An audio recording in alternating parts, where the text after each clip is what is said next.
നമ്മൾ യേശുക്രിസ്തുവും തൻ്റെ സഭയും എന്നുള്ള വിഷയമാണ് നമ്മൾ പഠിച്ചുകൊണ്ടിരുന്നത്. നമ്മൾ ആദ്യം മുതലേ ചിന്തിക്കുന്നത് ചർച്ചിനെ, ദൈവസഭയെ ദൈവം എന്തിനാണ് ഈ ഭൂമിയിലാക്കി വെച്ചിരിക്കുന്നത്, അതിൻ്റെ ഉദ്ദേശം എന്താണ്. സഭ എന്നുള്ളത് പഴയ നിയമത്തിൽ, സഭ എന്നുള്ള കാര്യം പഴയ നിയമത്തിലും പലയിടത്തും വെളിപ്പെടുന്നുണ്ടെങ്കിലും സഭ എന്ന മർമ്മം യഹൂദനും യവനനും, യഹൂദനും ജാതികളും ചേർന്ന് ഒരു ശരീരമായി തീരുക എന്നുള്ള ആ ചർച്ചിൻ്റെ റിയൽ മിസ്റ്ററി പഴയ നിയമത്തിൽ വെളിപ്പെട്ട് കിട്ടിയിരുന്നില്ല. അത് പുതിയ നിയമത്തിലാണ് വെളിപ്പെട്ട് കിട്ടുന്നത്. നേരം അതാണ് യഥാർത്ഥത്തിലുള്ള സഭ എന്നുള്ളതിന് മിസ്റ്ററി. നേരം കർത്താവിൻ്റെ ശരീരത്തിൽ കൂടി കർത്താവ് ഈ ഭൂമിയിൽ മാനിഫെസ്റ്റ് ചെയ്യാനായിട്ട് ആഗ്രഹിക്കുന്ന കാര്യം എന്താണ്? അത് കർത്താവ് ഈ ഭൂമിയിൽ സഭ, ശരീരം തലയ്ക്ക് കീഴ്പ്പെട്ടിരിക്കുന്നത് പോലെ ഒരു സബ്മിസീവായിട്ട് എങ്ങനെയാണ് ഈ ഭൂമിയിൽ ദൈവത്തിൻ്റെ സഭ ആയിരിക്കുന്നത് എന്നുള്ളത് വെളിപ്പെടുത്താൻ വേണ്ടിയിട്ടാണ് കർത്താവ് ആഗ്രഹിച്ചത്. അത് വാഴ്ചകൾക്കും അധികാരങ്ങൾക്കും മുമ്പിലാണ് കർത്താവ് അത് വെളിപ്പെടുത്താനായിട്ട് ആഗ്രഹിച്ചത്. കാരണം വാഴ്ചകളും അധികാരങ്ങളും എന്ന് പറയുന്നത് പിശാചും അവൻ്റെ ദൂതവർഗ്ഗങ്ങളിലും വർക്ക് ചെയ്യുന്ന സൈറ്റാനിക് കിങ്ഡത്തിൻ്റെ പ്രിൻസിപ്പിൾ എന്ന് പറയുന്നത് റിബല്യനാണ്. അന്നേരം സൈറ്റാനിക് കിങ്ഡം വർക്ക് ചെയ്യുന്നത് റിബല്യൻ എന്ന പ്രിൻസിപ്പിളാണ് എങ്കിൽ ദൈവസഭ വർക്ക് ചെയ്യുന്നത് സബ്മിഷൻ എന്നുള്ള പ്രിൻസിപ്പിളാണ്. അന്നേരം അതുകൊണ്ടാണ് യേശുക്രിസ്തു തൻ്റെ സഭയിൽ കൂടി ദൈവം വെളിപ്പെടുത്താൻ ആഗ്രഹിക്കുന്ന സബ്മിഷൻ്റെ പ്രിൻസിപ്പിൾ ഈ ലോകത്തിലും അതേപോലെ തന്നെ വാഴ്ചകൾക്കും അധികാരങ്ങൾക്കും മുമ്പിൽ വെളിപ്പെടുത്താനായിട്ടാണ് കർത്താവ് അനാദിമായിട്ട് നിർണയം ചെയ്യുന്നത്. കാരണം നമ്മൾ മനസ്സിലാക്കേണ്ടത്, ഞാനതുകൊണ്ട് തന്നെ നമ്മൾ ദൈവസഭയുടെ ഡോക്ട്രിനൽ കാര്യങ്ങളെപ്പറ്റി പല പ്രാവശ്യം ചിന്തിച്ചിട്ടുണ്ട്.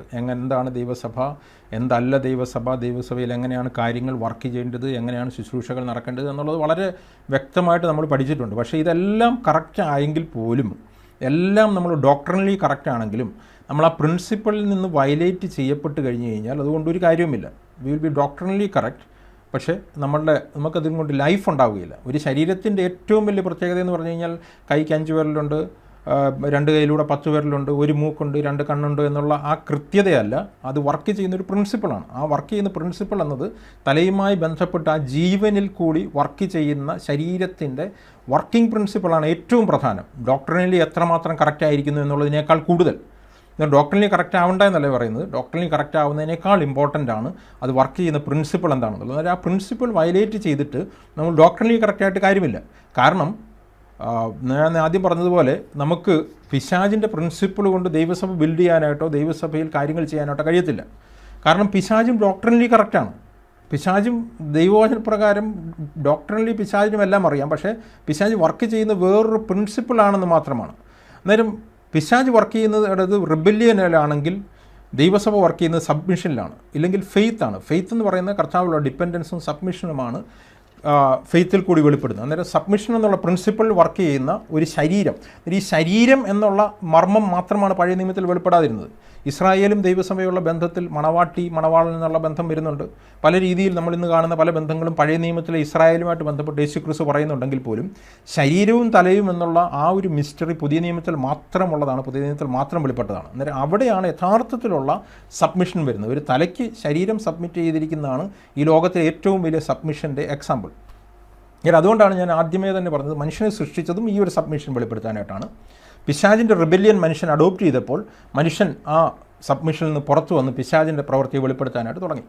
അന്നു മുതൽ ഈ ഭൂമിയിൽ റിബല്യൻ സ്റ്റാർട്ട് ചെയ്യുകയാണ്. റിബല്യൻ സ്റ്റാർട്ട് ചെയ്ത് പല രീതിയിൽ അത് മാനിഫെസ്റ്റ് ചെയ്യുകയാണ്. അന്നേരം കഴിഞ്ഞ ആഴ്ചയിൽ നമ്മൾ ഡീറ്റെയിലായിട്ട് ചിന്തിച്ചത് ഈ റിബല്യൻ്റെ പഴയ നിയമത്തിലെ മാനിഫെസ്റ്റേഷൻസാണ്. അത് ഹവ്വായിൽ തുടങ്ങി ആദമിൽ കൂടി സകല മനുഷ്യരിലേക്കും ആ റിബല്യൻ എന്നുള്ള നേച്ചർ പകരപ്പെടുകയാണ്. ആ റിബല്യൻ നേച്ചർ ദൈവത്തിൻ്റെ അധികാരത്തിനെതിരെയും ദൈവം അപ്പോയിൻ്റ് ചെയ്തിരിക്കുന്ന ഡെപ്യൂട്ടഡ് അതോറിറ്റീസിനെതിരെയും റിബല് ചെയ്യുന്ന നേച്ചറാണ്. അന്നേരം സുപ്രീം അതോറിറ്റി ആയിട്ടുള്ള ദൈവത്തിനെതിരെ മാത്രമല്ല, ഡെപ്യൂട്ടഡ് അതോറിറ്റിയായിട്ട് ദൈവം വെച്ചിരിക്കുന്ന എല്ലാ കാര്യങ്ങളിലെയും മുകളിലേക്ക് തന്നെത്താൻ ഉയർത്തുന്ന പൈശാചിക സ്വഭാവമാണ് ആദത്തിൽ കൂടി മനുഷ്യവർഗത്തിലേക്ക് പകർന്നത്. അന്നേരം അതിൻ്റെ റൂട്ടാണ് rebellion. Root sin is rebellion. അതിൻ്റെ ഫ്രൂട്ട്സ് പാപങ്ങളായിട്ട് പല പല രീതിയിൽ വെളിപ്പെടും. എന്നാൽ പല പല രീതിയിൽ വെളിപ്പെടുന്നത് അതിൻ്റെ ഫ്രൂട്ട്സ് മാത്രമാണ്, അതിൻ്റെ ഫലങ്ങൾ മാത്രമാണ്. എന്നാൽ അതിൻ്റെ റൂട്ട് എന്ന് പറയുന്നത് ഒരു റിബല്യൻ ആറ്റിറ്റ്യൂഡാണ്. വേറെ രീതിയിൽ പറഞ്ഞാൽ rebellion is a attitude and the manifestation or the acts are sins. അതായത് പാപങ്ങൾ എന്നത് പുറത്തു വരുന്ന മാനിഫെസ്റ്റേഷൻ ആണെങ്കിൽ റിബല്യൻ എന്നുള്ളത് അകത്തുള്ള ആ ദൈവത്തിനെതിരെ മത്സരിക്കുന്ന, ദൈവം വെച്ചിരിക്കുന്ന അധികാരങ്ങൾക്കെതിരെ മത്സരിക്കുന്ന ആ ഒരു ആറ്റിറ്റ്യൂഡാണ്. എന്നാൽ ഈ ആറ്റിറ്റ്യൂഡ് മാറാതെ നമ്മൾ ആക്ഷൻസ് മാറ്റിയിട്ട് കാര്യമില്ല. നമ്മൾ ആക്റ്റിൽ നമ്മൾ റിപ്പീറ്റ് ചെയ്തേക്കാം. നമ്മളൊരു കാര്യം ചെയ്യുമ്പോൾ അതിൽ നമ്മൾ പിന്നീട് റിപ്പീറ്റ് ചെയ്തേക്കാം. പ്രത്യേകിച്ച് നമ്മൾ കറക്റ്റ് ചെയ്യപ്പെടുമ്പോഴായിരിക്കും ചിലപ്പോൾ നമ്മൾ റിപ്പീറ്റ് ചെയ്യുന്നത്, ഇല്ലെങ്കിൽ നമ്മൾ പിടിക്കപ്പെടുമ്പോൾ. പല പാപങ്ങളും പിടിക്കപ്പെടുമ്പോൾ വരെ മാത്രമാണ് അത് പാപമായിത്തീരുന്നത്. എന്നാൽ അതിൻ്റെ പുറകിൽ വർക്ക് ചെയ്യുന്ന റിബല്യൻ പ്രിൻസിപ്പിൾ നമ്മൾ മാനസാന്തരപ്പെടുന്നില്ല എങ്കിൽ ഈ ആക്ട് പിന്നെയും ഉണ്ടാവും, വേറെ രീതിയിൽ ഇത് മാനിഫെസ്റ്റ് ചെയ്യും. എന്നാൽ ഈ ആക്ട് പുറത്തേക്ക് വരുമ്പോൾ അതിനെ അഡ്രസ്സ് ചെയ്യുന്നില്ല എങ്കിൽ അത് യഥാർത്ഥത്തിൽ വീണ്ടും അത് പ്രശ്നമുണ്ടായിക്കൊണ്ടേയിരിക്കും. എന്നാൽ റിബല്യൻ എങ്ങനെയാണ് മാനിഫെസ്റ്റ് ചെയ്യുന്നത്? റിബല്യൻ തുടങ്ങുന്നത് ഹൃദയത്തിലാണ്. പാപഹൃദയത്തിൽ നിന്നുണ്ടാകുന്നതാണ് റിബല്യനെങ്കിൽ അത് മാനിഫെസ്റ്റ് ചെയ്യുന്നത് വാക്കുകളിൽ കൂടിയാണ്. വേർഡ്സാണ് അതിനെ മാനിഫെസ്റ്റ് ചെയ്യുന്നത്. ഒരു മനുഷ്യൻ റിബല്യസ് ആണെങ്കിൽ അവൻ്റെ വാക്കുകൾ കാലക്രമേണ അത് ആ റിബല്യനെ പുറത്തു കൊണ്ടുവരും. സൂണർ ഓർ ലേറ്റർ ആ റിബല്യസ് നേച്ചർ വാക്കുകൾ കൂടി പുറത്തു വരും. കാരണം യേശുക്രിസ്തു തന്നെ പറഞ്ഞു, ഹൃദയം നിറഞ്ഞ് കവിയുന്നത് വായിന് ഒരുപാട് കാലം കൺട്രോൾ ചെയ്യാനായിട്ടൊക്കത്തില്ല. കുറച്ച് കഴിയുമ്പോഴേക്ക് ഈ പ്രഷർ കുക്കറിൻ്റെ അവിടെ നിന്ന് സൗണ്ട് പ്രഷർ വെളിയിലേക്ക് തള്ളുന്നത് പോലെ വായിൽ കൂടി ഈ റിബല്യൻ പുറത്തു വരും. വായിൽ കൂടി എന്ന് ഞാൻ പറഞ്ഞത് മാനിഫെസ്റ്റ് ചെയ്യും. വായിൽ കൂടി അല്ലെങ്കിൽ ഇന്ന് പല പല മീഡിയാസുണ്ട്. ആ മീഡിയാസിൽ കൂടിയൊക്കെ നമുക്ക് റിബല്യൻ നേച്ചർ മാനിഫെസ്റ്റ് ചെയ്യാനായിട്ട് കഴിയും. ഈ മാനിഫെസ്റ്റ് ചെയ്തില്ലെങ്കിലും ഉള്ളിൽ റിബല്യൻ നേച്ചർ കൊണ്ടൊരു വ്യക്തിക്ക് കണ്ടിന്യൂ ചെയ്യാനായിട്ട് കഴിയും. ആ വ്യക്തിയുടെ ഹൃദയത്തിലൊരു സമാധാനം ഉണ്ടാവുകയില്ല. എപ്പോഴും റിബല്ല് ചെയ്യാൻ വേണ്ടിയിട്ടുള്ളൊരു നേച്ചറായിരിക്കും ഉണ്ടാകുന്നത്. എന്നാൽ അത് വായിൽ കൂടി വെളിപ്പെടുമ്പോൾ, അത് വെളിപ്പെട്ട് കഴിഞ്ഞ് കഴിഞ്ഞാൽ പിന്നീടുള്ള പ്രശ്നം എന്ന് പറഞ്ഞു കഴിഞ്ഞാൽ it is A contagious disease. അത് ബാക്കി പലരെയും ആ റിബല്യൻ പകരാനായിട്ടില്ല. അതാണ് നമ്മൾ കഴിഞ്ഞ ആഴ്ചയിൽ പല എക്സാമ്പിൾ കൂടി കണ്ടത്. അത് ഇൻഡിവിജ്വൽ പാപങ്ങളുണ്ട്, ഇൻഡിവിജ്വലായിട്ടുള്ള റിബല്യനുണ്ട്, അതോറിറ്റീസിനെ എക്സ്പോസ് ചെയ്യാനായിട്ടുള്ള ആഗ്രഹത്തോടു കൂടിയുള്ള റിബല്യനുണ്ട്, അതിനെതിരെ സംസാരിക്കുന്ന റിബല്യൻസ് ഉണ്ട്. അത് കഴിഞ്ഞതിന് ശേഷം കോരഹിൻ്റെ മത്സരം പോലെ കൂട്ടം കൂടി അത് സ്പ്രെഡാകുന്ന റിബല്യനുണ്ട്. എല്ലാ തവണയും നമ്മൾ കാണുന്നത് ഇത് വാക്കുകളായി പുറത്തു വരുമ്പോൾ ദൈവം അത് കേട്ടു എന്നാണ് പറയുന്നത്. ദൈവം അതിനെ ഡീൽ ചെയ്യുകയും ചെയ്യുന്നു. കാരണം പഴയ നിയമത്തിൽ ഇത് പുറത്തു വരുമ്പോൾ മാത്രമേ ഡീൽ ചെയ്യാനായിട്ട് കഴിയത്തുള്ളായിരുന്നു. ആ റൂട്ടിനെ യഥാർത്ഥത്തിൽ ഡീൽ ചെയ്യാനായിട്ട് പഴയ നിയമത്തിൽ കഴിയില്ലായിരുന്നു. ന്യായപ്രമാണം ദൈവം കൊടുത്തു. നമ്മൾ ന്യായപ്രമാണം കൊടുത്തതിനെപ്പറ്റി പല പ്രാവശ്യം ചിന്തിച്ചിട്ടുണ്ട്. ന്യായപ്രമാണം ദൈവം കൊടുത്തത് ഈ റിലേഷൻ കട്ടായതിന് ശേഷമാണ്. ആ റിലേഷൻ ഉണ്ടായിരുന്നപ്പോൾ ഒരു റിട്ടേൺ ലോയുടെ ആവശ്യമില്ലായിരുന്നു, എഴുതപ്പെട്ട പ്രമാണത്തിൻ്റെ ആവശ്യമില്ലായിരുന്നു. ഈ ആദം ദൈവവുമായിട്ടുള്ള ആത്മബന്ധത്തിലുണ്ടായിരുന്നപ്പോൾ ഒരു തലയ്ക്ക് ശരീരത്തിൻ്റെ അടുത്ത് സംസാരിക്കാനായിട്ട് ഒരു റിട്ടേൺ ലോയുടെ ആവശ്യമില്ല. It is by signals, it is by relation. പക്ഷേ ആ റിലേഷൻ കട്ടായതോടുകൂടി ദൈവത്തിന് റിട്ടേൺ ലോ കൊടുക്കേണ്ടി വന്നു. ആ റിട്ടേൺ ലോ കൊണ്ട് മനുഷ്യൻ്റെ ഹൃദയത്തെ ചേഞ്ച് ചെയ്യാൻ കഴിഞ്ഞില്ല, മനുഷ്യൻ്റെ റിബല്യസ് ആറ്റിറ്റ്യൂഡിനെ ചേഞ്ച് ചെയ്യാൻ കഴിഞ്ഞില്ല. എന്നാൽ റിബല്യസ് ആക്ഷനെ കട്ട് ചെയ്യാനായിട്ട് കഴിഞ്ഞു. എന്നാൽ ആക്ഷൻ കട്ട് ചെയ്തപ്പെട്ടുകൊണ്ടിരുന്നെങ്കിൽ പോലും പല രീതിയിൽ റിബല്യസ് ആക്ടിവിറ്റീസ് പുറത്തേക്ക് വന്നുകൊണ്ടിരുന്നു പഴയ നിയമത്തിൽ. അപ്പോഴെല്ലാം ദൈവം ഇതിനെ ഡീൽ ചെയ്യുന്നു, ദൈവത്തിൻ്റെ ദാസന്മാരതിനെ ഡീൽ ചെയ്യുന്നു. അന്നേരം ഞാൻ പറഞ്ഞൊരു കാര്യം എന്ന് പറഞ്ഞു കഴിഞ്ഞാൽ, ഈ ഒരു വ്യക്തി ഒരു പാപം ചെയ്യുന്നു എന്നുള്ളതിനേക്കാൾ ആ പാപത്തിൻ്റെ പുറകുള്ള ആറ്റിറ്റ്യൂഡ് റിബല്യസ് ആണെങ്കിൽ അതിനെ നമ്മൾ ലൈറ്റായിട്ട് കാണരുത്. അതിനെ കാണുകയാണ് എങ്കിൽ നമ്മൾ കോംപ്രമൈസാണ് ചെയ്യുന്നത്. അത് ഈവൻ ചർച്ച് എൽഡേഴ്സ് ആയിക്കോട്ടെ, വീട്ടിലെ ഭാര്യാഭർത്താക്കളായിക്കോട്ടെ, ഇല്ലെങ്കിൽ മക്കളുടെ അടുത്തായിക്കോട്ടെ, എവിടെയാണെങ്കിലും അതിൻ്റെ പുറകിലുള്ളൊരു റിബല്യൻ നേച്ചർ നമ്മൾ കാണുമ്പോൾ അതിനെ വളരെ സീരിയസ് ആയിട്ട് ട്രീറ്റ് ചെയ്യണം. ഞാൻ തന്നെ എൻ്റെ വീട്ടിൽ പറയാറുണ്ട്, നിങ്ങളുടെ ഏത് തെറ്റുകളും നമുക്ക് ക്ഷമിക്കാനായിട്ട് കഴിയും, പക്ഷേ അതിൻ്റെ പുറകിലൊരു റിബല്യസ് ആറ്റിറ്റ്യൂഡോടുകൂടി ഇത് തുടരുകയാണെങ്കിൽ it is serious, it need to be dealt with. അന്നേരം ഇത് ദൈവസഭയിലും അങ്ങനെ തന്നെയാണ്. നമ്മൾ സമാധാനം ഉണ്ടാക്കാൻ വേണ്ടി റിബല്യനെ അലോ ചെയ്യരുത്. അലോ ചെയ്തു കഴിഞ്ഞാൽ അത് എല്ലാവരെയും നശിപ്പിക്കുന്ന രീതിയിൽ അത് പടരുകയും അത് കണ്ടേജിയസ് ആയിട്ട് പടരുകയും ചെയ്യും. അന്നേരം ദൈവത്തിൻ്റെ ദാസന്മാർ എപ്പോഴും ദൈവത്തിൻ്റെ അതോറിറ്റി എക്സസൈസ് ചെയ്യേണ്ടവരാണ്. ദൈവത്തിൻ്റെ അതോറിറ്റി ദൈവത്തിന് സബ്മിറ്റ് ചെയ്യുന്നതിൽ കൂടി മാത്രമാണ് ഉണ്ടാകുന്നത്. അന്നേരം ഞാൻ പറഞ്ഞത്, ന്യായപ്രമാണത്തിന് ഇതിൻ്റെ റൂട്ട് റിബല്യസ് നേച്ചറിനെ ഒരിക്കലും ഡീൽ ചെയ്യാനായിട്ട് കഴിഞ്ഞിരുന്നില്ല. മറിച്ച് ന്യായപ്രമാണം അതിൻ്റെ ഫ്രൂട്ട്സിനെ മാത്രമാണ് കട്ട് ചെയ്തുവിട്ടിരുന്നത്. മാത്രമല്ല, ഇങ്ങനെയൊരു റിബല്യസ് നേച്ചർ, ഒരു പാപഹൃദയം മനുഷ്യനുണ്ട് എന്നുള്ളത് ന്യായപ്രമാണത്തിൽ കൂടി അവന് ബോധ്യം വരികയും ചെയ്തു. അതുമാത്രമല്ല, ഈ ഹൃദയത്തെ എടുത്ത് മാറ്റി പുതിയ ഹൃദയം നൽകാൻ കഴിയുന്ന യേശുക്രിസ്തുവിലേക്ക് അത് നയിക്കുകയും ചെയ്തുകൊണ്ടിരുന്നു. ഞാൻ പലപ്പോഴും പറഞ്ഞിട്ടുള്ളതാണ്, ന്യായപ്രമാണത്തിൻ്റെ എക്സാമ്പിളായിട്ട് പിൽഗ്രിം പ്രോഗ്രസ്സിൽ പരദേശി മോക്ഷയാത്രയിൽ ജോൺ ബെനിയൻ ഇതിനെ വളരെ മനോഹരമായിട്ട് വിശദീകരിക്കുന്നുണ്ട്. അതിൽ അദ്ദേഹം പറയുകയാണ്, ഒരു പരദേശി യേശുക്രിസ്തുവിലേക്കുള്ള യാത്രയിൽ പാപഭാരവുമായിട്ട് ചുമന്നുകൊണ്ട് പോകുന്ന ആ മനുഷ്യൻ കർത്താവിൻ്റെ മുമ്പിൽ എത്തുന്നതിന് മുമ്പ് ന്യായപ്രമാണത്തെ പരിചയപ്പെടുന്നുണ്ട്. ന്യായപ്രമാണത്തെ ജോൺ ബെനിയൻ ഇങ്ങനെയാണ് പരിചയപ്പെടുന്നത്. ഒരു മുറിയിലേക്ക് ആ പരദേശി കയറുമ്പോൾ ഒരു ചെറിയൊരു മുറിക്കകത്തു നിന്ന് ആ വലിയ മുറിയിലേക്ക് പൊടി ഇങ്ങനെ വന്ന് നിറഞ്ഞുകൊണ്ടേയിരിക്കുകയാണ്. അന്നേരം ഒരു വ്യക്തി ആ പൊടി ഇങ്ങനെ തൂത്ത് ആ റൂം ക്ലീൻ ചെയ്തുകൊണ്ടിരിക്കുകയാണ്. റൂം ക്ലീൻ ചെയ്യുന്തോറും പൊടി അകത്തുനിന്ന് വെളിയിലേക്ക് വരും. വീണ്ടും ഈ വ്യക്തി റൂം ക്ലീൻ ചെയ്യും. അന്നേരം ജോൺ മിനിയൻ ചോദിക്കുകയാണ്, എന്താണ് ഈ പൊടി വരുന്ന ആ ചെറിയ റൂം? അന്നേരം അദ്ദേഹം പറയുകയാണ്, ഇത് മനുഷ്യൻ്റെ പാപഹൃദയമാണ്, ഇല്ലെങ്കിൽ റിബല്യസ് ഹാർട്ടാണ്. ആദ്യത്തിൽ കൂടി ഒരു മനുഷ്യൻ കിട്ടിയ ദൈവത്തോട് റിബല്ല് ചെയ്യുന്ന, ദൈവിക അധികാരങ്ങളോട് റിബല്ല് ചെയ്യുന്ന മനുഷ്യൻ്റെ പാപഹൃദയമാണിതെന്ന് പറയുകയാണ്. അന്നേരം അദ്ദേഹം ചോദിക്കുകയാണ്, എന്താണ് ഈ ചൂൽ? ഈ ചൂല് എന്ന് പറയുന്നത് ഒരു ന്യായപ്രമാണമാണ്. ന്യായപ്രമാണം ഈ പൊടി വെളിയിലേക്ക് വരുമ്പോഴേക്കും ഇതിനെ ക്ലീൻ ചെയ്തുകൊണ്ടേയിരിക്കുന്നു. അന്നേരം ജോൺ മിനിയൻ ചോദിക്കുകയാണ്, ഇല്ലെങ്കിൽ ആ പരദേശി ചോദിക്കുകയാണ്, എന്തുകൊണ്ട് ഈ അതിൻ്റെ ഉറവയെ അടച്ചുകൂടാ? അന്നേരം അദ്ദേഹം പറയാണ്, ന്യായപ്രമാണത്തിന് ഒരിക്കലും ഈ ഉറവയെ അടയ്ക്കാനായിട്ട് കഴിയുകയില്ല. ഒൺലി ബൈ ഗ്രേസ്, യേശു ക്രിസ്തു എന്ന പുത്രന് മാത്രമേ ഒരു മനുഷ്യനെ പാപത്തിൽ നിന്ന് സ്വതന്ത്രനാക്കാനായിട്ട് കഴിയുകയുള്ളൂ. ന്യായപ്രമാണത്തിന് അത് കഴിയുകയില്ല. അതുകൊണ്ടാണ് പറഞ്ഞിരിക്കുന്നത്, പുത്രൻ നിങ്ങൾക്ക് സ്വാതന്ത്ര്യം വരുത്തിയാൽ നിങ്ങൾ സാക്ഷാൽ സ്വതന്ത്രരാകും, നിങ്ങൾ ഈ പാപഹൃദയത്തിൽ നിന്ന് മാറ്റപ്പെട്ടവരെ. അന്നേരം ഞാൻ പറഞ്ഞത്, ന്യായപ്രമാണത്തിന് ചെയ്യാൻ കഴിയുന്നത് അതിൻ്റെ പുറത്തു വരുന്ന മാനിഫെസ്റ്റിംഗ് ആക്ടിനെ മാത്രമാണ് ഡീൽ ചെയ്യാൻ കഴിഞ്ഞത്. പക്ഷെ അത് ഡീൽ ചെയ്തിരുന്നു. അതിനെ ദൈവം വെറുതെ വിട്ടില്ല. ആക്ഷനായിട്ട് ഈ റിബല്യൻ നേച്ചർ പുറത്തു വരുമ്പോൾ ദൈവം അതിനെ ഡീൽ ചെയ്യുകയും അതിൽ കൂടി ദൈവം അവൻ്റെ ഹൃദയത്തെപ്പറ്റി കാണിച്ചു കൊടുക്കുകയും അത് റിപ്പൻറ്റ് ചെയ്യാൻ വേണ്ടിയിട്ട് അവൻ ആചാരകർമ്മങ്ങൾ കൊടുക്കുകയും ചെയ്തു. ഞാൻ അതിൻ്റെ ഡീറ്റെയിലേക്ക് പോകുന്നില്ല, നമ്മുടെ സബ്ജക്റ്റ് അതല്ലാത്തതുകൊണ്ട്. പക്ഷേ അത് യേശുക്രിസ്തുവിലേക്ക് നയിച്ചു. അങ്ങനെ യേശുക്രിസ്തു കാലസമ്പൂർണ്ണതയിൽ ഈ ഭൂമിയിലേക്ക് വരികയാണ്. യേശുക്രിസ്തു പുത്രൻ ഈ ഭൂമിയിൽ വരുമ്പോൾ സബ്മിഷൻ്റെ ഏറ്റവും വലിയൊരു മാനിഫെസ്റ്റേഷനാണ് ഭൂമിയിൽ വെളിപ്പെടുന്നത്. അന്ന് വരെ ഉണ്ടായിരുന്ന ആ പൈശാചിക പ്രിൻസിപ്പളിനെതിരായി ഈ ഭൂമിയിലേക്ക് യേശു മനുഷ്യനായി വരികയാണ്. കാരണം വേറൊരു പ്രിൻസിപ്പിൾ മാനിഫെസ്റ്റ് ചെയ്യാൻ വേണ്ടിയിട്ട്. യേശുക്രിസ്തുവിൻ്റെ ആറ്റിറ്റ്യൂഡാണ് യഥാർത്ഥത്തിലുള്ള സബ്മിഷൻ്റെ ആറ്റിറ്റ്യൂഡ്. യേശുക്രിസ്തു ഭൂമിയിലേക്ക് വരുന്നതിന് മുമ്പ് കർത്താവ് പറയുന്ന ഒരു വാക്യമുണ്ട്. നമ്മൾ പലപ്പോഴും എബ്രായ ലേഖനം വായിച്ചപ്പോൾ അത് റിപ്പീറ്റഡായിട്ട് എടുത്താണ്. എബ്രായ ലേഖനം അതിൻ്റെ 10-ാമത്തെ അധ്യായത്തിൻ്റെ 5-ാമത്തെ വാക്യത്തിൽ, ന്യായപ്രമാണത്തിൽ നീ പ്രസാദിച്ചില്ല, ന്യായപ്രമാണത്തിൻ്റെ കർമ്മങ്ങളിൽ നീ പ്രസാദിച്ചില്ല, കാരണം അത് മനുഷ്യൻ്റെ പാപഹൃദയത്തെ നീക്കാൻ കഴിയാഞ്ഞതായതുകൊണ്ട് അതിൽ നീ പ്രസാദിച്ചില്ല എന്ന് പറഞ്ഞിട്ട് ദൈവം പ്രസാദിച്ച ഒരു കാര്യത്തെപ്പറ്റി പറയുകയാണ്. സർവാംഗ ഹോമങ്ങളിലും പാപയാഗങ്ങളിൽ നീ പ്രസാദിച്ചില്ല. എബ്രായ ലേഖനം 10-ാമത്തെ അധ്യായത്തിൻ്റെ 5-ാമത്തെ വാക്യം. ആകയാൽ ലോകത്തിൽ വരുമ്പോൾ ഹനനയാഗവും വഴിപാടും നീ ഇച്ഛിച്ചില്ല, എന്നാൽ ഒരു ശരീരം നീ എനിക്കായിരിക്കൊണ്ടിരിക്കുന്നു. എന്നാൽ യേശുക്രിസ്തു ഒരു ശരീരം എടുക്കുകയാണ്. ആ ശരീരം എടുക്കുന്നത്, ആ ശരീരത്തിൽ കൂടി സബ്മിഷൻ എന്നുള്ള ആ പ്രിൻസിപ്പിൾ ഈ ഭൂമിയിൽ മാനിഫെസ്റ്റ് ചെയ്യാൻ യേശുക്രിസ്തു ഒരു മനുഷ്യ ശരീരത്തിൽ വരേണ്ടിയിരുന്നു. ഒരു മനുഷ്യൻ, പൂർണ്ണ മനുഷ്യനായി, മനുഷ്യൻ്റെ എല്ലാ വികാരങ്ങളോടും വിചാരങ്ങളോടും കൂടി ഈ മനുഷ്യനായി ഈ ഭൂമിയിലേക്ക് യേശുക്രിസ്തു വരേണ്ടി വന്നു. എന്നിട്ട് പറയാണ്, സർവാംഗ ഹോമങ്ങളിലും പാപയാഗങ്ങളിലും നീ പ്രസാദിച്ചില്ല. അപ്പോൾ ഞാൻ പറഞ്ഞു, ഇതാ ഞാൻ വരുന്നു, പുസ്തകച്ചുരുളിൽ എന്നെക്കുറിച്ച് എഴുതിയിരിക്കുന്നു, ദൈവമേ നിൻ്റെ ഇഷ്ടം ചെയ്യുവാൻ ഞാൻ വരുന്നു എന്ന് പറഞ്ഞു. യേശുക്രിസ്തു ഈ ഭൂമിയിൽ വരുന്നതിന് മുമ്പ് കർത്താവ് അവിടെ വെച്ച് തന്നെ പറയാണ്, ഞാൻ ഈ ഭൂമിയിലേക്ക് പോവുകയാണ്, ഒരു ശരീരമെടുത്ത് ഞാൻ ഈ ഭൂമിയിലേക്ക് പോവുകയാണ്. ആ ഭൂമിയിലേക്ക് പോകുന്നത് എൻ്റെ ഇഷ്ടം ചെയ്യാൻ വേണ്ടിയിട്ടല്ല, നിൻ്റെ ഇഷ്ടം ചെയ്യുവാൻ ഞാൻ വരുന്നു എന്ന് പറഞ്ഞ് യേശുക്രിസ്തു ഈ ഭൂമിയിലേക്ക് ആദ്യത്തെ സ്റ്റെപ്പ് എടുക്കുകയാണ്.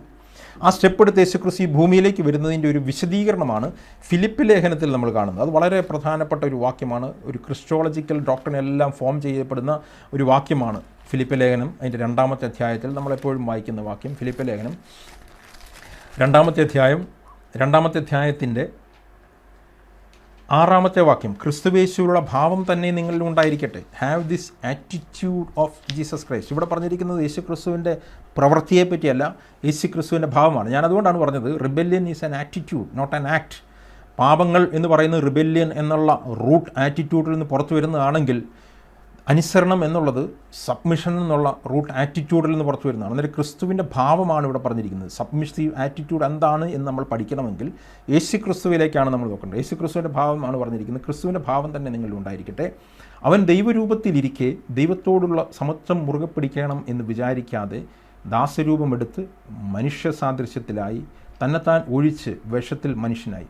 Have this attitude in your self which is also in Christ, who although he existed in the form of God did not regard the equality with God a thing to be grasped, he emptied himself. അന്നേരം ഇവിടെ രണ്ടായിട്ട് ഈ Philip ലേഖനത്തെ രണ്ടായിട്ട് നമുക്ക് ഭാഗിക്കാനായിട്ട് കഴിയും. ഈ യേശുക്രിസ്തുവിൻ്റെ താഴേക്കുള്ള വരവ്.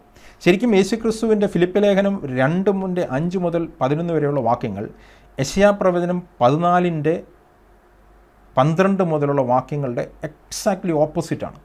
യെശയ്യാ പ്രവചനം 14:12 നമുക്കറിയാം, അവിടെ ദൈവത്തോട് സമനാകാനായിട്ടൊരുവൻ ശ്രമിക്കുകയാണ്.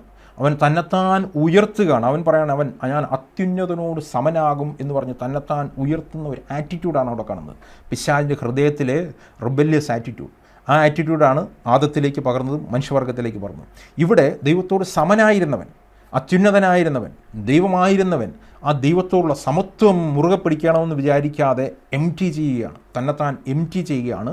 രണ്ടാമത് ഇവൻ തന്നെത്താൻ താഴ്ത്തുകയാണ്. അന്നേരം ഞാൻ ആദ്യത്തെ ഭാഗം യേശുക്രിസ്തു ചെയ്തതിനെ കുറിച്ചും രണ്ടാമത്തെ ഭാഗം യേശുക്രിസ്തു തന്നെത്താൻ താഴ്ത്തിയതിനെക്കുറിച്ചുമാണ് പറഞ്ഞിരിക്കുന്നത്. അന്നേരം യെശയ്യാ പ്രവചനം 14:12 പിശാച് ചെയ്തതിൻ്റെ ഓപ്പോസിറ്റ് ആറ്റിറ്റ്യൂഡ് യേശുക്രിസ്തു സ്വർഗത്തിൽ നിന്ന് തന്നെ എടുത്തിട്ട് ഭൂമിയിലേക്ക് ഇറങ്ങി വരികയാണ്. അന്നേരം ആദ്യമായിട്ട് യേശുക്രിസ്തു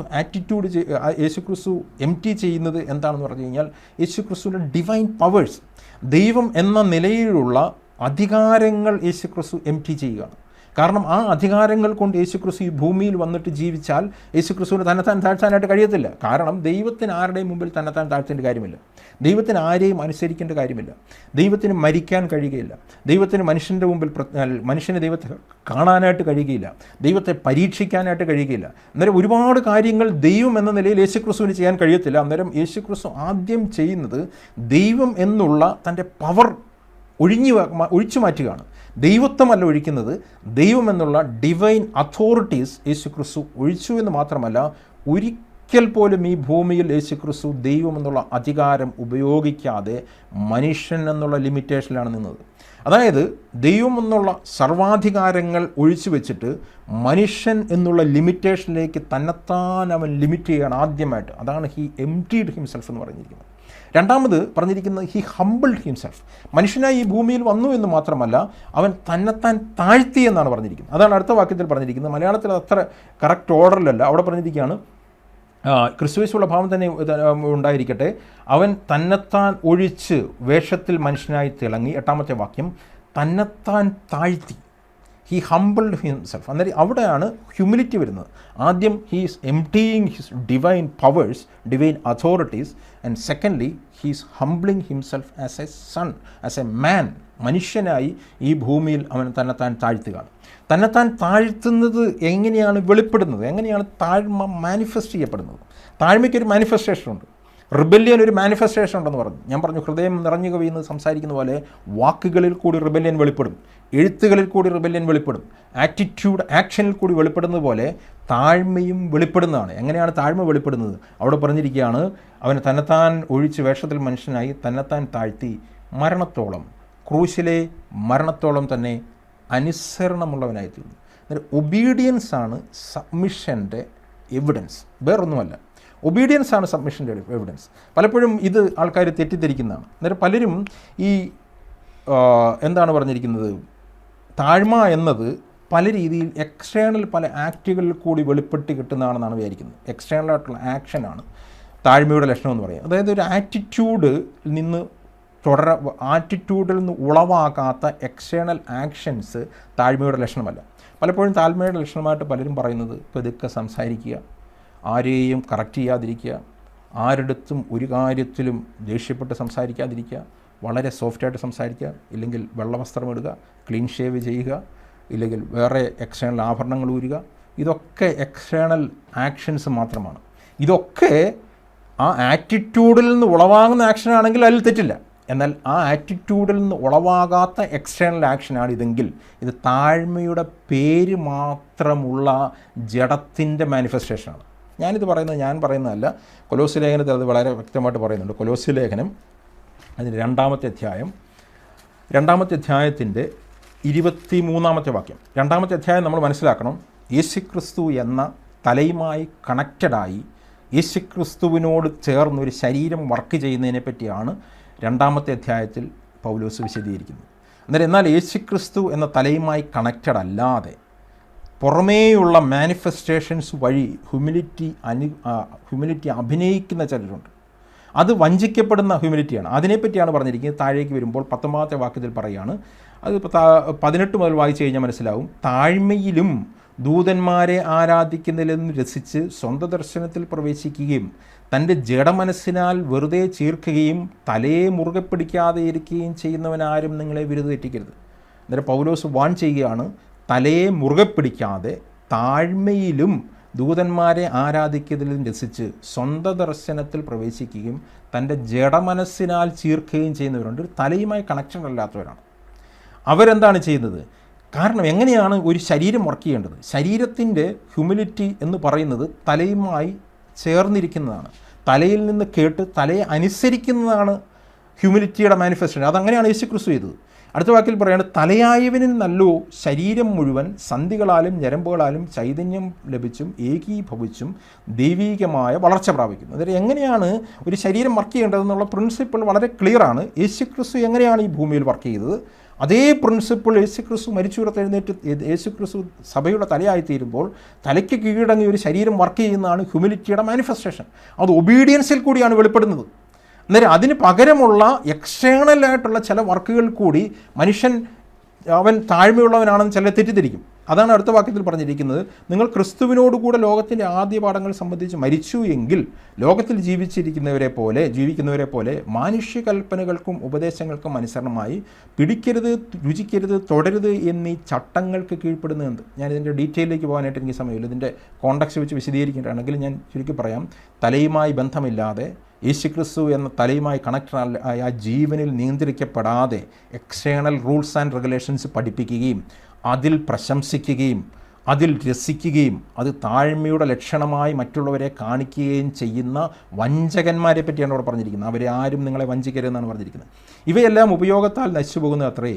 ഇതൊക്കെയും സ്വേച്ഛാരാധനയിലും താഴ്മയിലും ശരീരത്തിൻ്റെ ഉപേക്ഷയിലും രസിക്കുന്നവർക്ക് ജ്ഞാനത്തിൻ്റെ പേര് മാത്രമുള്ളത്. ഇവിടെ പറയാണ് സ്വേച്ഛാരാധനയാണ്, അവിടെ പറയാണ് താഴ്മ. അത് യഥാർത്ഥ താഴ്മയല്ല, ഫോൾസ് ഹ്യൂമിലിറ്റി. ഇംഗ്ലീഷിൽ ഫോൾസ് ഹ്യൂമിലിറ്റിയാണ് എഴുതിയിരിക്കുന്നത്. അപ്പിയറൻസ് ഓഫ് വിസ്ഡം മാത്രമാണത്. ശരീരത്തിന് ഉപേക്ഷയും രസിക്കുന്നവർക്ക് ജ്ഞാനത്തിൻ്റെ പേര് മാത്രമുള്ളത്. ഇതുകൊണ്ട് ജഡാഭിലാഷം അടക്കുവാൻ കഴിയുന്നില്ല. അന്നേരം ഞാൻ പറഞ്ഞത്, താഴ്മ എന്ന് പറയുന്നത് പതുക്കെ സംസാരിക്കുന്നതോ താഴ്മ എന്ന് പറയുന്നത് കുറേ എക്സ്റ്റേണലായിട്ട് കുറേ കാര്യങ്ങൾ കാണിക്കുന്നതൊന്നുമല്ല. ആ എക്സ്റ്റേണൽ കാണിക്കുന്ന കാര്യങ്ങൾ തലയിൽ നിന്നുള്ള കണക്ഷനിൽ ഒബീഡിയൻസിലാണെങ്കിൽ മാത്രമേ അതിന് വാല്യൂ ഉള്ളൂ. അല്ലെങ്കിൽ ആ external act it is merely external act. അതുകൊണ്ട് ഒരിക്കലും താഴ്മയുടെ ലക്ഷണമല്ല. യേശുക്രിസ്തുവിൻ്റെ താഴ്മ എങ്ങനെയാണ് വെളിപ്പെട്ടത്? യേശുക്രിസ്തു എപ്പോഴും താഴ്ന്ന് പതുക്കെ സംസാരിക്കുകയും ആരുടെടുത്തും കറക്റ്റ് ചെയ്യാതിരിക്കുകയും ആരുടെടുത്തും ദേഷ്യപ്പെടാതിരിക്കുകയും ചെയ്യുന്നൊരു വ്യക്തി ആയിരുന്നില്ല. കർത്താവിൻ്റെ താഴ്മ വെളിപ്പെട്ടത് കർത്താവിൻ്റെ ജീവിതത്തിൽ ഉടനീളം കർത്താവിൻ്റെ താഴ്മ വെളിപ്പെടുകയാണ്. അത് എക്സ്റ്റേണലായിട്ട് തന്നെയാണ് വെളിപ്പെടുന്നത്, എന്നാൽ അത് ഒബീഡിയൻസിൽ കൂടിയാണ് വെളിപ്പെടുന്നത്. യേശുക്രിസ്തു പിതാവ് എന്ന തലയുമായിട്ട് ബന്ധപ്പെട്ടിട്ടാണ് വെളിപ്പെടുന്നത്. യേശുക്രിസ്തു താഴ്മ പഠിക്കാൻ പറഞ്ഞത് എന്നെ നോക്കി പഠിക്കാനായിട്ടാണ് പറഞ്ഞത്. അന്നേരം താഴ്മ പഠിക്കണമെങ്കിൽ താഴ്മയുടെ എക്സാമ്പിളായിട്ട് യേശുക്രിസ്തുവിനെ നോക്കണം. മത്തായിയുടെ സുവിശേഷം 11-ാമത്തെ അധ്യായത്തിൻ്റെ 29-ാമത്തെ വാക്യം, മാത്യു ചാപ്റ്റർ 11 വേഴ്സ് 29, അവിടെ പറഞ്ഞിരിക്കുകയാണ്, ഞാൻ സൗമ്യതയും താഴ്മയും ഉള്ളവനാകയാൽ എൻ്റെ മുഖം ഏറ്റുകൊണ്ട് എന്നോട് പഠിപ്പിൻ. അന്നേരം താഴ്മ നാം പഠിക്കേണ്ടത് ഈ ഭൂമിയിലെ താഴ്മയെപ്പറ്റി എഴുതിയിരിക്കുന്ന ഏതെങ്കിലും പുസ്തകം വായിച്ചിട്ടല്ല, അല്ലേ? പുസ്തകങ്ങളൊക്കെ നമുക്ക് കിട്ടും താഴ്മയെപ്പറ്റി പഠിക്കാൻ. എന്നാൽ യഥാർത്ഥ താഴ്മ നമ്മൾ പഠിക്കേണ്ടത് യേശുക്രിസ്തുവിനെ നോക്കിക്കൊണ്ടാണ്. അതുകൊണ്ടാണ് എബ്രായലേഖന കർത്താവ് പറഞ്ഞിരിക്കുന്നത്, വിശ്വാസത്തിൻ്റെ നായകനും പൂർത്തിവരുത്തുമായ യേശുവിനെ നോക്കുവിൻ. ആ നോട്ടത്തിൽ നമുക്ക് മനസ്സിലാകും എന്താണ് താഴ്മ എന്നുള്ളത്. യേശുക്രിസ്തുവിൻ്റെ താഴ്മ എങ്ങനെയാണ്? യേശുക്രിസ്തുവിൻ്റെ താഴ്മ എങ്ങനെയാണ് നിങ്ങൾ പഠിക്കുന്നത് പറയുകയാണ്, എൻ്റെ മുഖം ഏറ്റുകൊണ്ട് എന്നോട് പഠിപ്പിൻ. അന്നേരം ക്രൂശ് എടുത്തുകൊണ്ട് കർത്താവിനെ ഫോളോ ചെയ്യുന്നതാണ് യഥാർത്ഥത്തിലുള്ള താഴ്മ. യേശുക്രിസ്തുവിൻ്റെ താഴ്മ എങ്ങനെയാണ് മാനിഫെസ്റ്റ് ചെയ്തത്? യേശുക്രിസ്തുവിൻ്റെ എല്ലാ പ്രവൃത്തിയിലും യേശുക്രിസ്തുവിൻ്റെ താഴ്മ മാനിഫെസ്റ്റ് ചെയ്തു. യേശുക്രിസ്തുവിൻ്റെ താഴ്മ മാനിഫെസ്റ്റ് ചെയ്ത ഒരു സംഭവം നമ്മുടെ അടുത്ത് പറയാനായിട്ട് പറയുകയാണെങ്കിൽ നമ്മൾ ഏത് സംഭവം പറയും? നമ്മൾ പലപ്പോഴും പറയുന്നത് യേശുക്രിസ്തുവിൻ്റെ താഴ്മ മാനിഫെസ്റ്റ് ചെയ്ത് യേശുക്രിസ്തു പാപികളെ സ്നേഹിച്ചു. അതേപോലെ ചില ഫോട്ടോയിലൊക്കെ കാണുന്ന പോലെ യേശുക്രിസ്തു ആടിനെയൊക്കെ എടുത്തുകൊണ്ടിരിക്കുന്നു, യേശുക്രിസ്തു രോഗികളെ സൗഖ്യമാക്കുന്നു, യേശുക്രിസ്തു എല്ലാം ചെയ്യുന്നു. എന്നാൽ ഞാൻ ചോദിക്കട്ടെ, യോഹന്നാൻ്റെ സുവിശേഷം 3-ാമത്തെ അധ്യായത്തിലൊരു സംഭവം പറയുന്നുണ്ട്. യേശുക്രിസ്തു ചാട്ടവാർ എടുത്തുകൊണ്ട് ദേവാലയത്തിനുള്ളിലേക്ക് കയറി ദേവാലയത്തിലെ പൊൻവാണിഭക്കാരെ എല്ലാത്തിനെ അടിച്ച് പുറത്താക്കുന്നുണ്ട്. വേറൊരു സ്ഥലത്ത് വരണ്ട കൈയുമായിട്ട് വന്ന ഒരു സ്ത്രീയെ പരീശന്മാർ ശബത്തിൽ സൗഖ്യമാക്കാൻ തടസ്സപ്പെട്ട് നിൽക്കുമ്പോൾ യേശുക്രിസ്തു കോപത്തോടെ സങ്കടത്തോടെ അവനെ നോക്കിയെന്ന് പറയുന്നുണ്ട്. ഇത് യേശുക്രിസ്തു ചാട്ടമാറുമായിട്ട് നിൽക്കുന്നൊരു പടം നമുക്ക് താഴ്മയുടെ ലക്ഷണമായിട്ട് നമുക്ക് കാണാനായിട്ട് കഴിയുമോ? നമുക്ക് കാണാനായിട്ട് കഴിയത്തില്ല. കാരണം എന്താണെന്നറിയാമോ? നമുക്ക് ഹ്യൂമിലിറ്റി എന്നുള്ളതിന് നമുക്ക് വേറൊരു പിക്ചറാണ് ഉള്ളത്. നമ്മൾ ലോകത്തിൽ നിന്നാണ് ഹ്യൂമിലിറ്റി പഠിച്ചിരിക്കുന്നത്. യഥാർത്ഥത്തിൽ യേശുക്രിസ്തുവിൽ നിന്നാണ് ഹ്യൂമിലിറ്റി പഠിക്കേണ്ടത്. ഹ്യൂമിലിറ്റി എന്ന് പറഞ്ഞു കഴിഞ്ഞാൽ യഥാർത്ഥത്തിൽ ദൈവത്തെ പരിപൂർണമായിട്ട് അനുസരിക്കുക എന്നുള്ളതാണ്. ദൈവത്തിന് കീഴടങ്ങുക എന്നുള്ളതാണ്. അത് മാനിഫെസ്റ്റ് ചെയ്യുകയാണ്. അത് ദൈവീക കോപം ചിലപ്പോൾ മാനിഫെസ്റ്റ് ചെയ്യും. ദൈവസഭയിലെ പൊൻവാണിഭക്കാരെ കാണുമ്പോൾ മിണ്ടാതെ ഇരിക്കുന്നത് താഴ്മയല്ല. അത് നിങ്ങൾക്ക് അങ്ങനെ ഒരു ബർഡൻ ദൈവം തരുന്നില്ലെങ്കിൽ കുഴപ്പമില്ല. പക്ഷേ ഇത് ഒരു വ്യക്തി ചെയ്യുകയാണെങ്കിൽ അത് താഴ്മ അല്ല എന്ന് പറയുന്നേ ഉള്ളൂ. യേശുക്രിസ്തു അങ്ങനെയാണ് താഴ്മ വെളിപ്പെട്ടത്. യേശുക്രിസ്തു എല്ലാ കാര്യത്തിലും താഴ്മ വെളിപ്പെട്ടു. യേശുക്രിസ്തുവിൻ്റെ ഒരു ജീവിതത്തിൽ ഒരു ഇൻസിഡൻറ്റ് എടുത്തിട്ട് താഴ്മയുടെ ലക്ഷണം എന്ന് പറയാനായിട്ട് എഴുതില്ല. യേശുക്രിസ്തു ശിഷ്യന്മാരുടെ കാല് കഴുകിയത് താഴ്മയുടെ ലക്ഷണമായിരുന്നു തീർച്ചയായിട്ടും. എന്നാൽ യേശുക്രിസ്തു ശിഷ്യന്മാരുടെ കാല് കഴുകിയത് മാത്രമല്ല താഴ്മയുടെ ലക്ഷണം. യേശുക്രിസ്തു ദേവാലയത്തിൽ പരീശന്മാരെ പുറത്താക്കിയതും താഴ്മയുടെ ലക്ഷണം തന്നെയാണ്. കാരണം ഹി വാസ് ഒബീഡിയൻറ്റ്. ആദ്യത്തെ സ്റ്റെപ്പ് സ്വർഗത്തിലും താഴേക്ക് എടുത്തപ്പോൾ മുതൽ മരണം വരെ അവൻ ഒബീഡിയൻ്റ് ആയിരുന്നു. മരണം വരെയും അവൻ്റെ ഒബീഡിയൻസിൻ്റെ ലക്ഷണം തന്നെയാണ് കണ്ടത്. അന്നേരം നമ്മുടെ മനസ്സിൽ താഴ്മയെപ്പറ്റി പല പല പിക്ചർ കാണും. അത് വെച്ചിട്ടാണ് നമ്മൾ താഴ്മ എന്നുള്ളത് കാണുന്നത്. ഇത് പലപ്പോഴും പരീശൻ്റെ താഴ്മയായിരിക്കാം, പുറമേയുള്ള താഴ്മ മാത്രമായിരിക്കാം. അന്നേരം ഞാൻ പറഞ്ഞതിൻ്റെ കാര്യം എന്ന് പറഞ്ഞാൽ ഇതൊക്കെ നമ്മുടെ മനസ്സിൽ യഥാർത്ഥത്തിലുള്ള റിയൽ ക്രിസ്ത്യാനിറ്റിയും റിയൽ ക്രൈസ്റ്റിനെയും ആൾക്കാർക്കറിയില്ല. അതുകൊണ്ടാണ് ആൾക്കാർ താഴ്മയെപ്പറ്റി പലതരത്തിലുള്ള ഡെഫിനേഷൻ കൊണ്ടുവരുന്നത്. അന്നേരം ഞാൻ പറഞ്ഞത് തിരിച്ചു വരട്ടെ. എൻ്റെ ഫിലിപ്പിയ ലേഖനം കാണിക്കുകയാണ് പിശാചിൻ്റെ നിഗളത്തിൻ്റെ ഓപ്പോസിറ്റായിട്ടൊരു പ്രിൻസിപ്പിൾ ഇവിടെ ഒരു മനുഷ്യൻ ഈ ഭൂമിയിൽ വന്ന് മാനിഫെസ്റ്റ് ചെയ്യാണ്. പൂർണ്ണ മനുഷ്യനായി എല്ലാ വിചാരങ്ങളോടും വികാരങ്ങളോടും കൂടി വന്ന ഈ ഭൂമിയിൽ വന്ന മനുഷ്യൻ. എല്ലാ വികാരങ്ങളും, ഒരു വികാരവും പാപമല്ല. എല്ലാ വികാരങ്ങളും ദൈവത്തിൻ്റെ പരിശുദ്ധാത്മാവിനാൽ നിയന്ത്രിക്കപ്പെട്ട് നടത്തപ്പെടുന്നെങ്കിൽ അത് യഥാർത്ഥത്തിൽ അത് ദൈവത്തിൻ്റെ ഇഷ്ടം ചെയ്യുന്ന രീതിയിൽ ഉപയോഗിക്കാനായിട്ട് കഴിയും. അങ്ങനെ ഈ ഭൂമിയിൽ പെർഫെക്റ്റ്ലി മാനിഫെസ്റ്റ് ചെയ്യാനായിട്ട് കഴിഞ്ഞത് യേശുക്രിസ്തുവിന് മാത്രമാണ്. യേശുക്രിസ്തുവിന് മാത്രമേ അങ്ങനെ കഴിയുകയുമുള്ളൂ. ലോകത്തൊരു മനുഷ്യനും അതിന് കഴിയില്ല. കാരണം എല്ലാവരിലും ആ വീഴ്ചയുടെ ഫലമായിട്ടുള്ള ആ പാപഹൃദയമുണ്ട്. അത് മാറ്റപ്പെട്ടാലും അവൻ്റെ മനസ്സ് കറപ്റ്റഡായിട്ടാണ് ഇരിക്കുന്നത്. അതിലേക്ക് നമുക്ക് പിന്നീട് വരാം. എന്നാൽ ഞാൻ പറഞ്ഞത് പെർഫെക്റ്റ് മാനിഫെസ്റ്റേഷൻ യേശുക്രിസ്തുവാണ്. He's a perfect manifestation of submission. ആ സബ്മിഷൻ മാനിഫെസ്റ്റ് ചെയ്യുന്നത് എന്തെങ്കിലും ഒന്ന് രണ്ട് പുറമേയുള്ള ആക്റ്റുകൾ കൂടിയല്ല, അത് ഒബീഡിയൻസിൽ കൂടിയാണ്. അതാണ് അവിടെ പറഞ്ഞിരിക്കുന്നത്. അവൻ തന്നെത്താൻ ഒഴിച്ച് വേഷത്തിൽ മനുഷ്യനായി തന്നെത്താൻ താഴ്ത്തി മരണത്തോളം, ക്രൂശിലെ മരണത്തോളം തന്നെ അനുസരണമുള്ളവനായിത്തീർന്നു. അതുകൊണ്ട് ദൈവം അവനെ ഉയർത്തി എന്നാണ് പറഞ്ഞിരിക്കുന്നത്. പിശാച് തന്നെത്താൻ ഉയരാൻ ശ്രമിച്ചപ്പോൾ ദൈവം അവനെ താഴ്ത്തി അഗാധ കൂപത്തിലേക്ക് വിട്ടുവെങ്കിൽ യേശുക്രിസ്തുവിനെ ദൈവം എല്ലാത്തിൻ്റെയും മുകളിലേക്ക് ഉയർത്തി. അതിലേക്ക് നമുക്ക് പിന്നീട് പറയാം. എന്നിട്ട് അവനെ ദൈവസഭയുടെ തലയാക്കി തീർക്കുകയാണ്. അന്നേരം യേശുക്രിസ്തുവിൻ്റെ ആറ്റിറ്റ്യൂഡ് എന്ന് പറയുന്നത് it's a submissive attitude to the head. മാത്രമല്ല യേശുക്രിസ്തു പിതാവ് എന്നുള്ള സുപ്രീം അതോറിറ്റിക്ക് മാത്രമല്ല സബ്മിസീവ് ആയിരുന്നത്. നാം നേരത്തെ ചിന്തിച്ചതുപോലെ ഈ ഭൂമിയിൽ ദൈവം വെച്ചിട്ടുള്ള ഡെപ്യൂട്ടി അതോറിറ്റീസിനും യേശുക്രിസ്തു കീഴടങ്ങിയിരുന്നു. യേശുക്രിസ്തുവിൻ്റെ ആദ്യത്തെ ജീവിതത്തിൻ്റെ 33 വയസ്സിന് മുമ്പ് യേശുക്രിസ്തു പരശുശ്രൂഷ തുടങ്ങുന്നതിന് മുമ്പുള്ള മുഴുവൻ ജീവിതത്തെപ്പറ്റി, യേശുക്രിസ്തുവിൻ്റെ കംപ്ലീറ്റ് ജീവിതത്തെപ്പറ്റി ഒരൊറ്റ വാക്കിൽ എഴുതുകയാണെങ്കിൽ അവൻ പിതാവിൻ്റെ ഇഷ്ടം ചെയ്തു എന്നുള്ള ഒറ്റ വാക്കിൽ പറയാനായിട്ട് കഴിയും. ഒറ്റ വാക്കിൽ യേശുക്രിസ്തു പിതാവിൻ്റെ ഇഷ്ടം ചെയ്തു എന്ന് പറയാനായിട്ട് കഴിയും. എന്നാൽ യേശുക്രിസ്തുവിൻ്റെ ചെറുപ്പത്തിലെ ജീവിതത്തെപ്പറ്റി ഒറ്റ വാക്കിൽ പറയണമെങ്കിൽ അതും പറഞ്ഞിട്ടുണ്ട്. ലൂക്കോസിൻ്റെ സുവിശേഷം 2:51, ലൂക്ക് ചാപ്റ്റർ 2 വേഴ്സ് 51. അവിടെ ഇങ്ങനെയാണ് എഴുതിയിരിക്കുന്നത്: പിന്നെ അവൻ അവരോട് കൂടി ഇറങ്ങി നസറേത്തിൽ വന്ന് അവർക്ക് കീഴടങ്ങി ഇരുന്നു എന്നാണ് പറഞ്ഞിരിക്കുന്നത്. He was submissive to his parents. അതാണ്. And he went down with them and came to Nazareth and was submissive to him. നേരം ഈ ഭൂമിയിൽ ദൈവം വെച്ച ഡെപ്യൂട്ടി അതോറിറ്റീസ് ഉണ്ടായിരുന്നു. ദൈവപുത്രൻ ഈ ഭൂമിയിൽ മനുഷ്യനായി വന്നപ്പോഴും അത് റെക്കഗ്നൈസ് ചെയ്തു, അതിനെ വയലേറ്റ് ചെയ്തില്ല. യേശുക്രിസ്തു അത് പഠിപ്പിക്കുകയാണ്. ന്യായപ്രമാണത്തിന് കീഴിൽ മനുഷ്യനായി ഈ ഭൂമിയിൽ വന്ന് കർത്താവ് പൂർണ്ണമായിട്ടും അനുസരണമുള്ളവനായിരുന്നു. ദൈവം വെച്ചിരുന്ന ഡെപ്യൂട്ടി അതോറിറ്റീസിനെ യേശുക്രിസ്തു അനുസരിച്ചു. കർത്താവിന് അറിയാമായിരുന്നു അതിനെ വയലേറ്റ് ചെയ്യുമ്പോൾ directly I am violating my head, ദൈവത്തെയാണ് വയലേറ്റ് ചെയ്യുന്നത്. ഇതിന് മുമ്പോട്ട് പോകുമ്പോൾ യേശുക്രിസ്തുവിൻ്റെ ജീവിതം ഇങ്ങനെയായിരുന്നു. യേശുക്രിസ്തു തലയാൽ നിയന്ത്രിക്കപ്പെടുന്ന ഒരു ശരീരമായിരുന്നു. യേശുക്രിസ്തു പരിശുദ്ധാത്മാവിനാൽ നിയന്ത്രിക്കപ്പെട്ട് നടത്തപ്പെടുന്നവനായിരുന്നു. പരിശുദ്ധാത്മാവിൽ നിയന്ത്രിക്കപ്പെടുന്ന ഒരു ജീവിതമാണ് യേശുക്രിസ്തുവിൻ്റെ ജീവിതം. അന്നേരം ദൈവസഭയുടെ ഒരു ആദ്യത്തെ പിക്ചറാണ് യേശുക്രിസ്തുവിൻ്റെ ജീവിതം.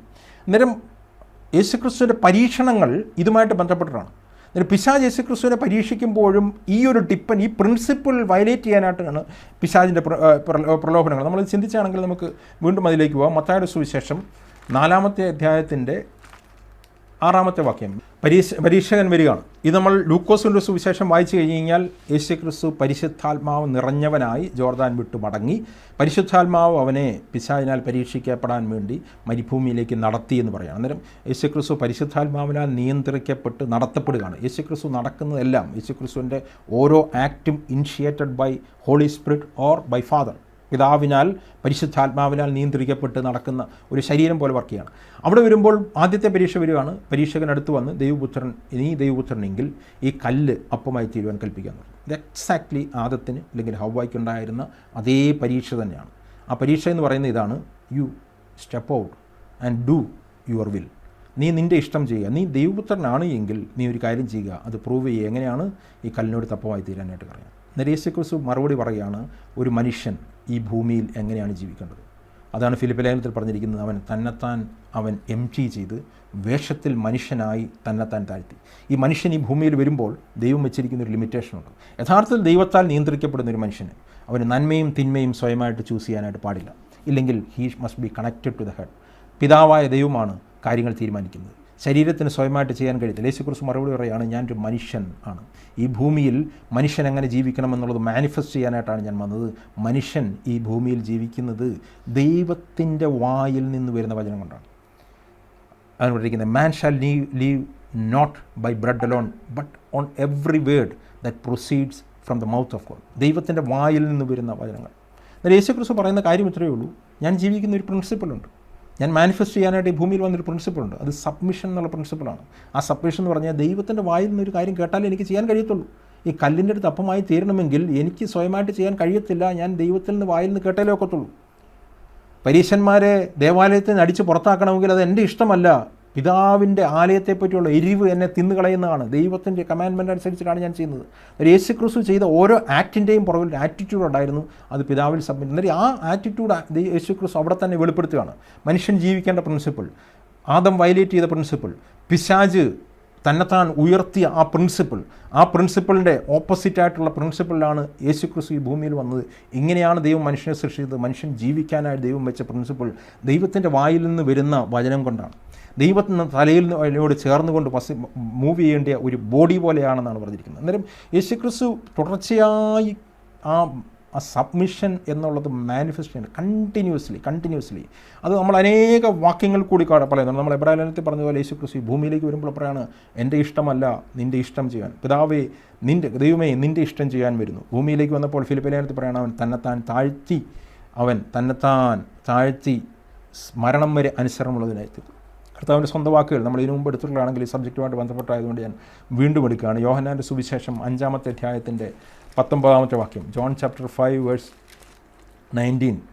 യേശുക്രിസ്തു പറയാണ്, ഫോർ ട്രൂലി 18 അവിടെ പറയാണ്, യോഹന്നാൻ്റെ സുവിശേഷം 5:19.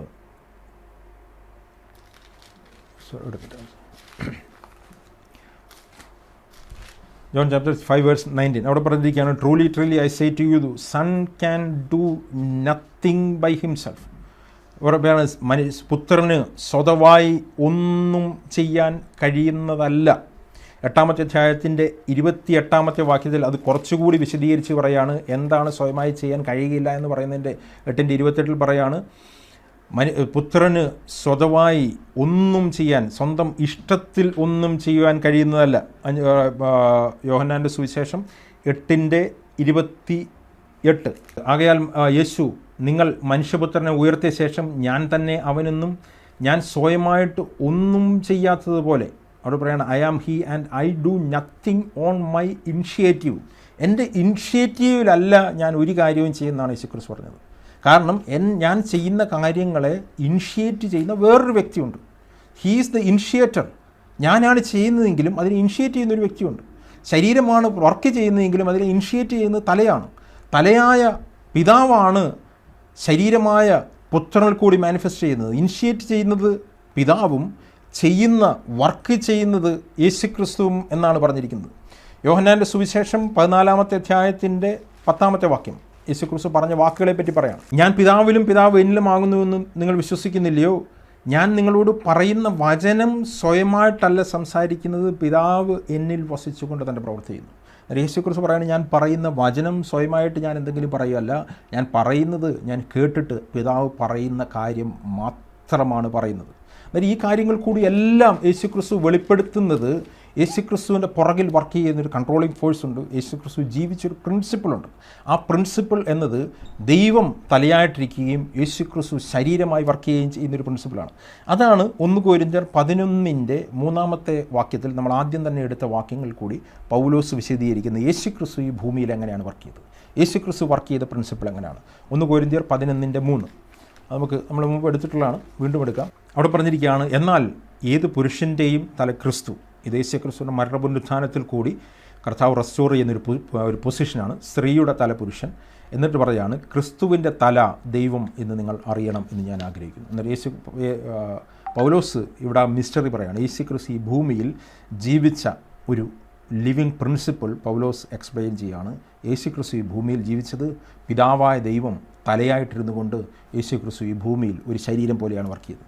ഇത് യേശുക്രിസ്തു വോളണ്ടറി എടുത്തൊരു പൊസിഷനാണ്. അവൻ തന്നെത്താൻ ഒഴിച്ച് തന്നെത്താൻ താഴ്ത്തിയപ്പോൾ അവൻ പ്രൊക്ലെയിം ചെയ്യുകയാണ്, God is my head and I am the body. ഇല്ലെങ്കിൽ ഞാൻ ദൈവത്തിൻ്റെ ഇനിഷ്യേറ്റീവിൽ വർക്ക് ചെയ്യുന്ന ഒരു മനുഷ്യനാണ്. അതായത് യേശുക്രിസ്തു ഈ ഭൂമിയിൽ വന്നത് സബ്മിഷൻ്റെ റിയൽ മാനിഫെസ്റ്റേഷനാണ്. യേശുക്രിസ്തു ഈ ഭൂമിയിൽ വന്നത് മനുഷ്യൻ എങ്ങനെ ജീവിക്കണം എന്നുള്ള പ്രിൻസിപ്പിളാണ്. പൈശാചിക പ്രിൻസിപ്പിളിൻ്റെ ഓപ്പോസിറ്റായിട്ട് ദൈവത്താൽ നിയന്ത്രിക്കപ്പെടുന്ന ഒരു ശരീരമായിട്ട്, ദൈവത്തിൽ നിന്ന് കേൾക്കുകയും ദൈവത്തോട് റെസ്പോണ്ട് ചെയ്യുകയും അതിനനുസരിച്ച് വർക്ക് ചെയ്യുന്ന ഒരു ശരീരമായിട്ടാണ് യേശുക്രിസ്തു ഭൂമിയിൽ ജീവിച്ചത്. കാരണം ഒരു ശരീരം ദൈവം അങ്ങനെയാണ് ഡിസൈൻ ചെയ്തിരിക്കുന്നത്. എന്തിനാണ് ഇതൊക്കെ പറയുന്നത്? ഇങ്ങനെയാണ് ദൈവസഭ വർക്ക് ചെയ്യേണ്ടത്. ഇല്ലെങ്കിൽ ഈ ഒരു റിലേഷനിലേക്കാണ് കർത്താവ് നമ്മളെ റെസ്റ്റോർ ചെയ്യുന്നത്. അത് പഠിപ്പിക്കാൻ വേണ്ടിയിട്ടാണ് യേശുക്രിസ്തു ഈ ഭൂമിയിൽ 33 വർഷം ജീവിച്ചത്. അന്നേരം യേശുക്രിസ്തു സ്വർഗത്തിൽ നിന്ന് ആദ്യത്തെ സ്റ്റെപ്പ് ഭൂമിയിലേക്ക് എടുത്ത സമയം മുതൽ യേശുക്രിസ്തുവിൻ്റെ മരണം വരെയും യേശുക്രിസ്തു മാനിഫെസ്റ്റ് ചെയ്ത ഒരു പ്രിൻസിപ്പിൾ ഉണ്ടായിരുന്നു. It's A principle of submission. ആ പ്രിൻസിപ്പിൾ ഓഫ് സബ്മിഷനിൽ കൂടിയാണ് യേശുക്രിസ്തു ജീവിച്ചത്. അതാണ് ദൈവത്തെ പ്രസാദിപ്പിച്ച ജീവിതം. യേശുക്രിസ്തുവിൻ്റെ ജീവിതത്തെപ്പറ്റി പഴയ നിയമത്തിൽ പറയുന്നുണ്ട്, ഇതാ ഞാൻ പ്രസാദിക്കുന്ന എൻ്റെ ദാസൻ എന്ന് പറയുന്നുണ്ട്. പുതിയ നിയമത്തിൽ യേശുക്രിസ്തുവിനെ പറ്റി പല പ്രാവശ്യം പിതാവായ ദൈവം പറയാണ്, ഇവൻ എൻ്റെ പ്രിയപുത്രൻ, ഇവനിൽ ഞാൻ പ്രസാദിച്ചിരിക്കുന്നു. കാരണം യേശുക്രിസ്തു വർക്ക് ചെയ്ത പ്രിൻസിപ്പിൾ അതാണ്. അങ്ങനെയാണ് യേശുക്രിസ്തു ജീവിച്ചത്. എബ്രായ ലേഖനത്തിൽ അതേ കാര്യമാണ് എബ്രായ ലേഖന കർത്താവ് പറയുന്നത്. അവൻ അനുസരണം പഠിച്ച് തികഞ്ഞവനായി തീർന്നു എന്ന് എബ്രായ ലേഖന കർത്താവ് പറയുന്നതാണ്. എബ്രായ ലേഖനം അതിൻ്റെ 5-ാമത്തെ അധ്യായം 5-ാമത്തെ അധ്യായത്തിൻ്റെ 8-ാമത്തെ വാക്യത്തിൽ പറയാണ്, പുത്രനെങ്കിലും താൻ അനുഭവിച്ച കഷ്ടങ്ങളാൽ അനുസരണം പഠിച്ച് തികഞ്ഞവനായി. അതായത് അനുസരണത്തിൽ തികഞ്ഞവനായി. യേശുക്രിസ്തുവിന് ഈ ഭൂമിയിലേക്ക് വന്നപ്പോൾ എബ്രായ ലേഖനത്തിൽ പറഞ്ഞിരിക്കുന്ന പോലെ പുസ്തക ചുരുളുകളിൽ ദൈവം അവനെപ്പറ്റി പുത്രനെ പറ്റിയുള്ള ഇഷ്ടം എഴുതിയിരുന്നു. എന്ന് പറഞ്ഞാൽ യേശുക്രിസ്തുവിന് അനുസരിച്ച് തീർക്കേണ്ട ഒരു പുസ്തകമുണ്ടായിരുന്നു, ജീവിതം എന്ന പുസ്തകം. ആ പുസ്തകം ആ ഹ്യൂമിലിറ്റി എന്ന പ്രിൻസിപ്പിളിൽ കൂടി മാത്രമേ അനുസരിച്ച് തീർക്കാൻ കഴിയത്തുള്ളൂ. ആ ഹ്യൂമിലിറ്റി എന്ന പ്രിൻസിപ്പിൾ കൂടി അനുസരിക്കുമ്പോൾ അതിൽ കൂടി മാനിഫെസ്റ്റ് ചെയ്യുന്നത് ഒബീഡിയൻസ് ആണ്. അതാണ് പറഞ്ഞിരിക്കുന്നത്, തന്നെത്താൻ താഴ്ത്തി മരണത്തോളം, ക്രൂശിലെ മരണത്തോളം അനുസരണമുള്ളവനായി തീർന്നു. അതേ കാര്യമാണ് എബ്രായ ലേഖനകർത്താവ് പറഞ്ഞിരിക്കുന്നത്, പുത്രനെങ്കിലും താൻ അനുഭവിച്ച കഷ്ടങ്ങളാൽ അനുസരണം പഠിച്ച് തികഞ്ഞവനായി തീർന്നു. He completed the course of obedience by submission. അങ്ങനെ തികഞ്ഞവനായി തീർന്നു എന്തിനാണെന്ന് അടുത്ത വാക്യത്തിൽ പറഞ്ഞിരിക്കുകയാണ്, തന്നെ അനുസരിക്കുന്ന ഏവർക്കും നിത്യരക്ഷയുടെ കാരണഭൂതനായി തീർന്നു.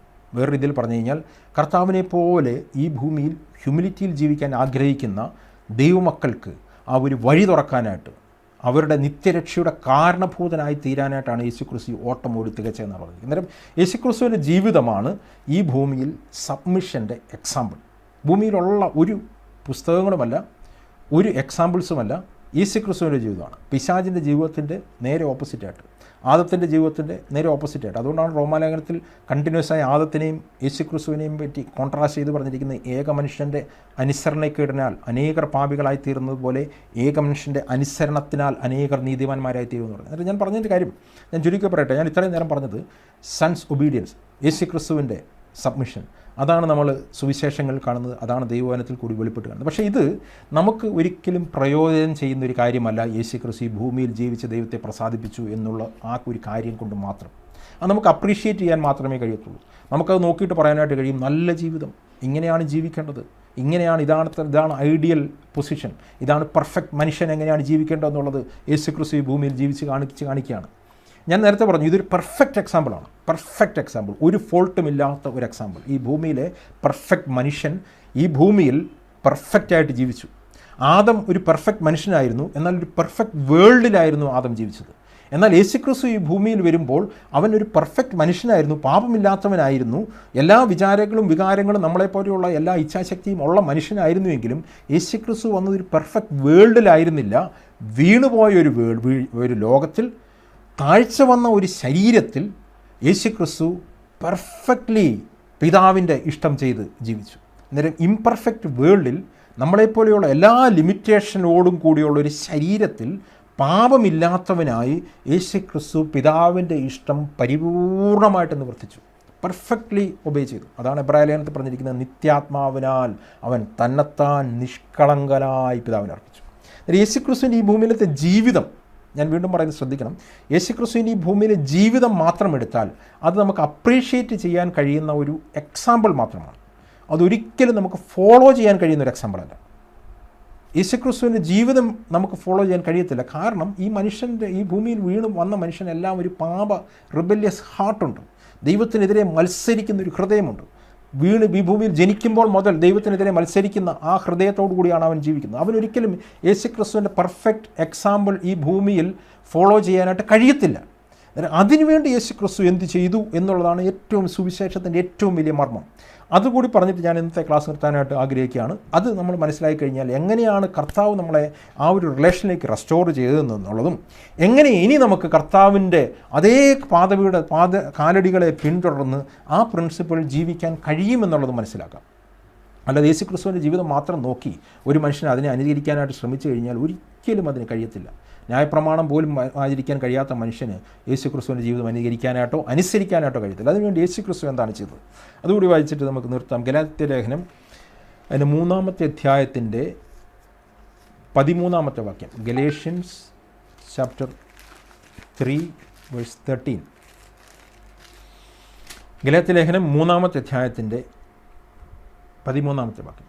അവിടെ ഇങ്ങനെയാണ് എഴുതിയിരിക്കുന്നത്, മരത്തിന്മേൽ തൂങ്ങുന്നവൻ എല്ലാം ശപിക്കപ്പെട്ടവൻ എന്നെഴുതിയിരിക്കുന്നത് പോലെ ക്രിസ്തു നമുക്ക് വേണ്ടി ശാപമായി തീർന്നു, ന്യായപ്രമാണത്തിൻ്റെ ശാപത്തിൽ നിന്നും നമ്മെ വിലക്കി വാങ്ങി.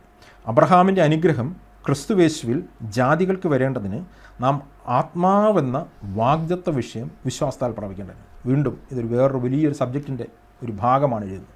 പറയുന്ന ഇത്ര മാത്രമേ ഉള്ളൂ, അബ്രഹാമിൻ്റെ അനുഗ്രഹം എന്നുള്ള വാഗ്ദത്തം എന്നുള്ള പരിശുദ്ധാത്മാവ് നമ്മുടെ ഹൃദയത്തിൽ വന്ന് നമ്മളെ മുദ്ര ചെയ്ത് നമ്മളെ ദൈവ ശരീരത്തിൻ്റെ ഭാഗമാക്കി തീർക്കണമെങ്കിൽ, കൊരിന്ത്യർ ലേഖനം 12:12 പറഞ്ഞിരിക്കുന്ന പോലെ by one spirit we are baptised into one body, അങ്ങനെ പരിശുദ്ധാത്മാവിനാൽ ഒരു ശരീരമാക്കി നമ്മളെ തീർക്കണമെങ്കിൽ, പരിശുദ്ധാത്മാവ് നമ്മുടെ ഉള്ളിൽ വരണമെങ്കിൽ, പരിശുദ്ധാത്മാവിനാൽ ദൈവം നമ്മളെ മുദ്രയിടണമെങ്കിൽ അതിനൊരു പ്രീ റിക്വസ്റ്റ് ഉണ്ടായിരുന്നു. അതിന് മുന്നായിട്ട് സംഭവിക്കേണ്ട ഒരു കാര്യമുണ്ടായിരുന്നു. അത് സംഭവിച്ചെങ്കിൽ മാത്രമേ അബ്രഹാമിൻ്റെ അനുഗ്രഹം ക്രിസ്തുവേശുവിൽ ജാതികൾക്ക് വരികയുള്ളൂ. കാരണം ആദ്യമേ ഒരു ശാപം കിടക്കുന്നുണ്ട്, ആ ശാപത്തിൽ നിന്ന് വീണ്ടെടുത്തിട്ടാണ് അനുഗ്രഹിക്കാനായിട്ട് കഴിയത്തില്ല. കാരണം അനുഗ്രഹവും ശാപവും ഒരുമിച്ച് വർക്ക് ചെയ്യത്തില്ല. ഈ ശാപത്തിൽ നിന്ന് എങ്ങനെയാണ് ദൈവം വീണ്ടെടുത്തത്? അതാണ് ആദ്യത്തെ ഭാഗത്തിൽ പറഞ്ഞിരിക്കുന്നത്, മരത്തിന്മേൽ തൂങ്ങുന്നവനെല്ലാം ശപിക്കപ്പെട്ടവൻ എന്നെഴുതിയിരിക്കുന്ന പോലെ ക്രിസ്തു നമുക്ക് വേണ്ടി ശാപമായി തീർന്നു, ന്യായപ്രമാണത്തിൻ്റെ ശാപത്തിൽ നമ്മെ വിലക്കി വാങ്ങി. He redeemed us from the curse of the law. എന്നിട്ട് ഇതിൻ്റെ ഈ ഒരു വാക്യം പൗലോസ് കോട്ട് ചെയ്യുന്നത് പഴയ നിയമത്തിലെ ഒരു സംഭവത്തിൽ നിന്നാണ്. ആ പഴയ നിയമത്തിലെ സംഭവം വായിച്ചു കഴിഞ്ഞാൽ മരത്തിന്മേൽ തൂങ്ങുന്നവൻ എങ്ങനെയാണ് ശപിക്കപ്പെട്ടവനാകുന്നത് നമുക്ക് മനസ്സിലാവാനായിട്ട് കഴിയും. ആവർത്തന പുസ്തകം 21-23 കൊട്ടേഷനാണ് മരത്തിന്മേൽ തൂങ്ങുന്നവനെല്ലാം ശപിക്കപ്പെട്ടവൻ എന്നുള്ളത്. നിങ്ങൾക്കൊരു കോൺകോർഡൻസ് ബൈബിളുള്ളതാണെങ്കിൽ നിങ്ങൾക്ക് ആ ബൈബിളിൽ തന്നെ ആ റെഫറൻസ് എഴുതിയിട്ടുണ്ട്. ആവർത്തന പുസ്തകം 21-20 മുതലുള്ള വാക്യങ്ങൾ നമ്മൾ വായിച്ചാൽ അതിൻ്റെ കോണ്ടക്സ്റ്റ് മനസ്സിലാവും. അവിടെ പറഞ്ഞിരിക്കുകയാണ് 18 മുതലുള്ള വാക്യങ്ങൾ വായിക്കാം. അപ്പൻ്റെയോ അമ്മയുടെയോ വാക്ക് കേൾക്കാതെയും അവർ ശാസിച്ചാലും അനുസരിക്കാതെയും ഇരിക്കുന്ന ഷഠനും മത്സരിയുമായ മകൻ ഒരുത്തനുണ്ടെങ്കിൽ, if any man has a stubborn and rebellious son, ഒരു സ്റ്റബോണും റിബല്യസുമായിട്ടൊരു മകൻ ഒരു അപ്പനും അമ്മയ്ക്കും ഉണ്ടെങ്കിൽ, അതിൻ്റെ അപ്പൻ്റെയും അമ്മയുടെയും വാക്ക് കേൾക്കാതെയും അവൻ ശാസിച്ചാലും അനുസരിക്കാതെയും ഇരിക്കുന്ന ഷഠനും മത്സരിയുമായ മകനുണ്ടെങ്കിൽ, അമ്മയപ്പന്മാർ അവനെ പിടിച്ച് പട്ടണത്തിലെ മൂപ്പന്മാരുടെ അടുക്കൽ പട്ടണവാതിൽ കൊണ്ടുപോയി, ഞങ്ങളുടെ മകൻ ഷഠനും മത്സരിയുമായി ഞങ്ങളുടെ വാക്ക് കേൾക്കാത്തവനും തിന്നിയും കുടിയനുമായി ആകുന്നുവെന്ന് പട്ടണത്തിലെ മൂപ്പന്മാരോട് പറയണം. They shall say to the elders of the city, this son of ours is stubborn and rebellious and he will not obey us. അങ്ങനെ പറഞ്ഞാൽ അവരെന്ത് ചെയ്യണം? ഇങ്ങനെ അവൻ്റെ പട്ടണക്കാരെല്ലാവരും അവനെ കല്ലെറിഞ്ഞു കൊല്ലണം. ഇങ്ങനെ നിങ്ങളുടെ ഇടയിൽ നിന്ന് ദോഷം നീക്കിക്കളയണം. ഇസ്രായേലെല്ലാം അത് കേട്ട് ഭയപ്പെടണം. അങ്ങനെ എന്നിട്ട് പറയുകയാണ്, ഈ വനെപ്പറ്റി പറയുകയാണ്, ഈ മരണയോഗ്യനായ പാപം ചെയ്തിട്ട് അവനെ കൊന്ന് ഒരു മരത്തിന്മേൽ തൂക്കിയാൽ അവൻ്റെ ശവം മരത്തിന്മേൽ രാത്രി മുഴുവൻ ഇരിക്കണം, അന്ന് തന്നെ അതിനെ കുഴിച്ചിടണം, അന്ന് തന്നെ അത് കുഴിച്ചിടണം, തൂങ്ങി മരിച്ചവൻ ശാപഗ്രസ്തനാകുന്നു. എന്നാൽ ഇതാണ് മരത്തിന്മേൽ തൂങ്ങുന്നവൻ ശപിക്കപ്പെട്ടവൻ എന്നെഴുതിയിരിക്കുന്നത്. ഇവിടെ പറഞ്ഞിരിക്കുന്നത് അവനെ കൊന്നിട്ട് അവനെ മരത്തിന്മേൽ തൂക്കണം എന്നാണ് പറഞ്ഞിരിക്കുന്നത്. ഇങ്ങനെ ഇവനെ കല്ലെറിഞ്ഞ് കൊല്ലണം, ഇങ്ങനെ നിടയിൽ നിന്ന് നിങ്ങളെ ശിക്ഷിക്കളയണം. എന്നിട്ട് പറയാണ് ഇവൻ പാപം ചെയ്തിട്ട് ഇവനെ മരത്തിൽ തൂക്കിക്കഴിഞ്ഞ് കഴിഞ്ഞാൽ. എന്നാൽ ഈ രണ്ട് വാക്കുകൾ കൂടി എടുത്തു കഴിഞ്ഞ് കഴിഞ്ഞാൽ ഒരു മത്സരിക്ക് കൊടുക്കുന്ന ഒരു ശിക്ഷയാണ് മരത്തിന്മേൽ തൂക്കുക എന്ന് പറയുന്നത്. ഈ രണ്ട് വാക്കുകളൂടെ എടുത്തു കഴിഞ്ഞാൽ മനസ്സിലാകും, മരത്തിന്മേൽ തൂക്കി കൊല്ലുക എന്ന് പറയുന്നത് ഒരു മത്സരിയായ ഒരു മകന് ഇസ്രായേൽ കൊടുക്കുന്ന ശിക്ഷയാണ്. മത്സരിയായ ഒരു മനുഷ്യന്, പാപിയായ ഒരു മനുഷ്യന് കൊടുക്കുന്ന ശിക്ഷയാണ്. അന്നേരം ഒരു മത്സരിയായ മനുഷ്യൻ്റെ ഭാഗത്ത്, മത്സരിയായ മനുഷ്യരുടെ ഭാഗത്ത് അവരുടെ പാപം ഏറ്റെടുത്തുകൊണ്ട്, ആ മത്സരം ഏറ്റെടുത്തുകൊണ്ട്, ആ പാപത്തിൻ്റെ റൂട്ട് ഏറ്റെടുത്തുകൊണ്ട് യേശുക്രിസ്തു മരത്തിന്മേൽ തൂങ്ങുമ്പോൾ മരത്തിന്മേൽ തൂങ്ങുന്നവരെല്ലാം ശപിക്കപ്പെടുന്നു. കൊരിന്ത്യലേഖനത്തിൽ പറയാണ്, പാപം അറിയാത്തവനെ നാം അവനിൽ ദൈവത്തിൻ്റെ നീതിയാകേണ്ടതിന് അവൻ നമുക്ക് വേണ്ടി പാപമാക്കി. ഞാൻ പറഞ്ഞൊരു കാര്യം എന്ന് പറഞ്ഞു കഴിഞ്ഞാൽ, യേശുക്രിസ്തു ക്രൂശിൽ മരിച്ചതോടുകൂടി ഒരു മനുഷ്യൻ അവൻ വിശ്വസിക്കുമ്പോൾ അവൻ്റെ റിബല്യസ് ഹൃദയത്തിന് വ്യത്യാസം വരികയും അവൻ്റെ ഉള്ളിൽ ദൈവത്തിൻ്റെ പരിശുദ്ധാത്മാവ് വന്ന് അവനെ മുദ്രയിടുകയും ചെയ്യുകയാണ്. അങ്ങനെ അവൻ ദൈവവൈതലായിത്തീരുകയും അവൻ അങ്ങനെ ദൈവസഭയുടെയും ദൈവ ശരീരത്തിൻ്റെയും ഭാഗമായിത്തീരുകയും ചെയ്യുകയാണ്. അന്ന് മുതൽ അവൻ പരിശുദ്ധാത്മാവിനാൽ നിയന്ത്രിക്കപ്പെടുന്ന ഒരു ബോഡിയുടെ പാർട്ടായിത്തീരുകയാണ്. നമുക്ക് അടുത്ത ദിവസത്തിലേക്ക് വരുമ്പോഴേക്കും അത് ചിന്തിക്കാം. അന്നേരം അങ്ങനെയാണ് ഒരുവൻ ദൈവസഭയുടെ ഭാഗമായിത്തീരുന്നത്. അങ്ങനെയാണ് ദൈവസഭയിൽ കൂടി ദൈവത്തിൻ്റെ സബ്മിഷനെ വാഴ്ചകളുടെയും അധികാരങ്ങളുടെയും മുമ്പിൽ, ഈ റിബല്യസ് ജനറേഷൻ്റെ മുമ്പിൽ, വക്രതയും കോട്ടവുമുള്ള തലമുറയുടെ മുമ്പിൽ, റിബല്യസ് ആയിട്ടുള്ള വാഴ്ചകളുടെയും അധികാരങ്ങളുടെയും പൈശാചിക ലോകത്തിൻ്റെയും മുമ്പിൽ ദൈവത്തിന് മാനിഫെസ്റ്റ് ചെയ്യാനായിട്ട് കഴിയുന്നു. നമുക്ക് അടുത്ത ദിവസങ്ങളിലേക്ക് ദൈവസഭയിൽ കൂടി ഇതെങ്ങനെയാണ് മാനിഫെസ്റ്റ് ചെയ്യുന്നതെന്നുള്ളതും ദൈവസഭ എങ്ങനെയാണ് വർക്ക് ചെയ്യേണ്ടതെന്നുള്ളതിൻ്റെ പ്രിൻസിപ്പിൾ നമുക്ക് ചിന്തിക്കാം. ഞാൻ നേരത്തെ പറഞ്ഞതുപോലെ ഡോക്ടറൽ പാർട്ടിനേക്കാൾ കൂടുതൽ അതിൻ്റെ റിയൽ പ്രിൻസിപ്പിൾ നമുക്ക് ചിന്തിക്കാം. അത് നമുക്ക് പഠിക്കാനായിട്ട് ദൈവം നമ്മളെ സഹായിക്കട്ടെ. എന്തെങ്കിലും സംശയങ്ങളുണ്ടെങ്കിൽ നമുക്ക് ചോദിക്കാം. ഞാൻ കഴിഞ്ഞ ദിവസം പറഞ്ഞ കാര്യങ്ങളുമായിട്ട് ബന്ധപ്പെട്ടും എന്തെങ്കിലും സംശയങ്ങളുണ്ടെങ്കിൽ നിങ്ങൾക്ക് ചോദിക്കാവുന്ന ഒരു ജനറൽ ചോദ്യം നിങ്ങൾ ഇവിടെ നിന്നല്ലാതെ വന്നിരുന്നു. അതൊരു ഇമ്പോർട്ടൻ്റ് ആയിട്ടുള്ള ആയതുകൊണ്ട് അതുകൂടെ ഞാൻ ഇന്ന് ആൻസർ ചെയ്യാം. ഇപ്പോൾ ഞാൻ ഈ സബ്മിഷനെ പറ്റി പറഞ്ഞിരുന്നു. സ്ത്രീയുടെ തല പുരുഷൻ എന്നുള്ളത് ഡിവൈൻ ഓർഡറാണ്. അത് വീഴ്ചയ്ക്ക് ശേഷം വന്നൊരു ഓർഡറല്ല. അതിന് പകരം അത് ദൈവത്തിൻ്റെ ആദ്യത്തെ ഓർഡറിൽ തന്നെയുള്ളതാണ്. വീഴ്ചയ്ക്ക് ശേഷമുള്ളതിൽ യേശുക്രിസ്തുവിൻ്റെ വീണ്ടെടുപ്പ് വരുന്നതുകൊണ്ട് യേശുക്രിസ്തു പുരുഷൻ്റെ തലയായിത്തീരുന്നു. പുരുഷൻ അതാണ് വരുന്നത്. ഇത് പറഞ്ഞപ്പം ഒരു സഹോദരൻ, പുറത്തുള്ളൊരു സഹോദരനാണ്, അതൊരു കോമൺ ക്വസ്റ്റൻ ആയതുകൊണ്ട് ഞാൻ ചോദിക്കുകയാണ്. അന്നേരം ഒരു സബ്മിറ്റ് ചെയ്യുന്നില്ല എങ്കിൽ, അത് എവിടെ ആണെങ്കിലും ഒരു സബ്മിറ്റ് ചെയ്യുന്നില്ല എങ്കിൽ, ഇപ്പം സ്ത്രീ പുരുഷന് തലയായിട്ട് കീഴടങ്ങുന്നില്ല എങ്കിൽ കീഴടക്കാമോ എന്നുള്ളതാണ് ചോദ്യം. അന്നേരം കീഴടക്കാനായിട്ട് ബൈബിൾ പഠിപ്പിക്കുന്നില്ല. പുരുഷൻ്റെ അടുത്ത് സ്ത്രീയെ കീഴടക്കണമെന്ന് കൽപ്പനയില്ല. സ്ത്രീക്കാണ് ആ കൽപ്പനയുള്ളത്, കീഴടങ്ങുക, സബ്മിസീവായിട്ടിരിക്കുക എന്നുള്ളത്. അന്നേരം പുരുഷന് അങ്ങനൊരു കീഴടക്കാനായിട്ടൊരു കൽപ്പനയില്ലാത്തതുകൊണ്ട് ആ ഒരു രീതിയിൽ ബൈബിൾ പഠിപ്പിക്കുന്നില്ല. ഇനി വീഴ്ചയ്ക്ക് ശേഷമാണ് ശരിക്കും പുരുഷൻ അവളെ ഭരിക്കുമെന്നുള്ള വാക്ക് വരുന്നത്. റൂൾ ഓവർ എന്ന് പറയുന്ന വാക്ക് വരുന്നത്. അന്നേരം ബിബ്ലിക്കൽ സബ്മിഷൻ ശരിക്കും ഒരു റൂളിംഗ് ഓവറല്ല. അതുകൊണ്ടാണ് യേശുക്രിസ്തു പറഞ്ഞിരിക്കുന്നത്, ജാതികളുടെ നേതാക്കൾ അവരുടെ മേൽ കർത്തൃത്വം നടത്തുന്നു, നിങ്ങളുടെ ഇടയിൽ അങ്ങനെ ആവരുത്. അന്നേരം ഒരു ഫോഴ്സ്ഫുൾ റൂളിംഗ് ഓവർ ദൈവസഭയിലോ കുടുംബത്തിലോ ഉള്ളൊരു കാര്യമല്ല, മറിച്ച് അതൊരു മ്യൂച്വൽ സബ്മിഷനാണ്. ഇല്ലെങ്കിൽ അത് അറിഞ്ഞുകൊണ്ടുള്ള സബ്മിഷനാണ്. അതോറിറ്റി മനസ്സിലാക്കി സബ്മിറ്റ് ചെയ്യുക എന്നുള്ളതാണ് ദൈവസഭയിലും കുടുംബത്തിലും ദൈവം വെച്ചിരിക്കുന്ന പ്രിൻസിപ്പിൾ, അല്ലാതെ റൂൾ ഓവറല്ല. അന്നേരം പുരുഷന് സ്ത്രീയെ ഭരിക്കാം എന്നുള്ളത് വീഴ്ചയ്ക്ക് ശേഷം വന്നൊരു പൊസിഷനാണ്. അത് ദൈവത്തിൻ്റെ ഒരു ഓർഡറൊന്നുമല്ല. അല്ലെങ്കിൽ സ്ത്രീ പുരുഷന് കീഴടങ്ങിയിരിക്കണം എന്നുള്ള സ്ത്രീക്കുള്ള കൽപ്പനയാണ്, അല്ലാതെ പുരുഷൻ സ്ത്രീയെ കീഴടക്കണം എന്നുള്ള കൽപ്പനയില്ല. ഞാനത് ജസ്റ്റ് ഒരു ക്ലാരിഫിക്കേഷൻ പറഞ്ഞാണ്, സഹോദരൻ ചോദിച്ചുകൊണ്ട് ഇങ്ങനെ ഡൗട്ട് വരാൻ സാധ്യതയുള്ളതുകൊണ്ട്. ഇത് കേസ് ടു കേസാണ്. പക്ഷേ ബേസിക്കലി ജനറലി അത് ക്രിസ്ത്യാനി വിശ്വാസികൾക്ക് മാത്രമുള്ളത്. മനുഷ്യ സൃഷ്ടിയിൽ തന്നെ ദൈവം വെച്ചിരിക്കുന്നൊരു പ്രിൻസിപ്പിളാണ് സ്ത്രീ പുരുഷന് കീഴടങ്ങുക, സബ്മിസീവായിട്ട് തന്നെ ഇരിക്കുക എന്നുള്ളത്. ഇനി അവിശ്വാസിയായ ഒരു ഭർത്താവ് ഭാര്യയ്ക്കുണ്ടെങ്കിൽ അതെന്ത് ചെയ്യണമെന്നുള്ള പത്രോസ് പറയുന്നുണ്ട്. അവന് സബ്മിസീവായിട്ടിരിക്കണമെന്ന് തന്നെയാണ് പറയുന്നത്.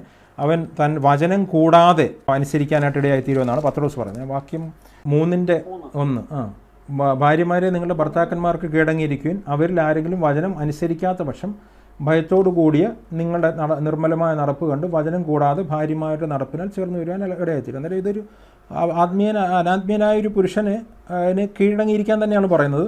അവരുടെ അടുത്ത് പ്രസംഗിക്കാനും അവനെ പഠിപ്പിക്കാനും ഒട്ടും ചെല്ലുന്നു. ഇപ്പം സ്ത്രീയുടെ അടുത്ത് പഠിപ്പിക്കാനായിട്ട് ദൈവവചനത്തിൽ വ്യവസ്ഥയില്ലല്ലോ. അന്നേരം അവനെ പഠിപ്പിക്കാനൊന്നും ചെയ്യാതെ അവൻ്റെ അടുത്ത് കീഴടങ്ങി ഇരുന്നു കൊണ്ട് തന്നെ അവന് ആ നടപ്പ് കാരണം അവൻ വിശ്വാസത്തിലേക്ക് വരും, ഇല്ലെങ്കിൽ അവൻ ചേർന്ന് വരുവാനിടയായിത്തീരുമെന്ന് പറഞ്ഞു.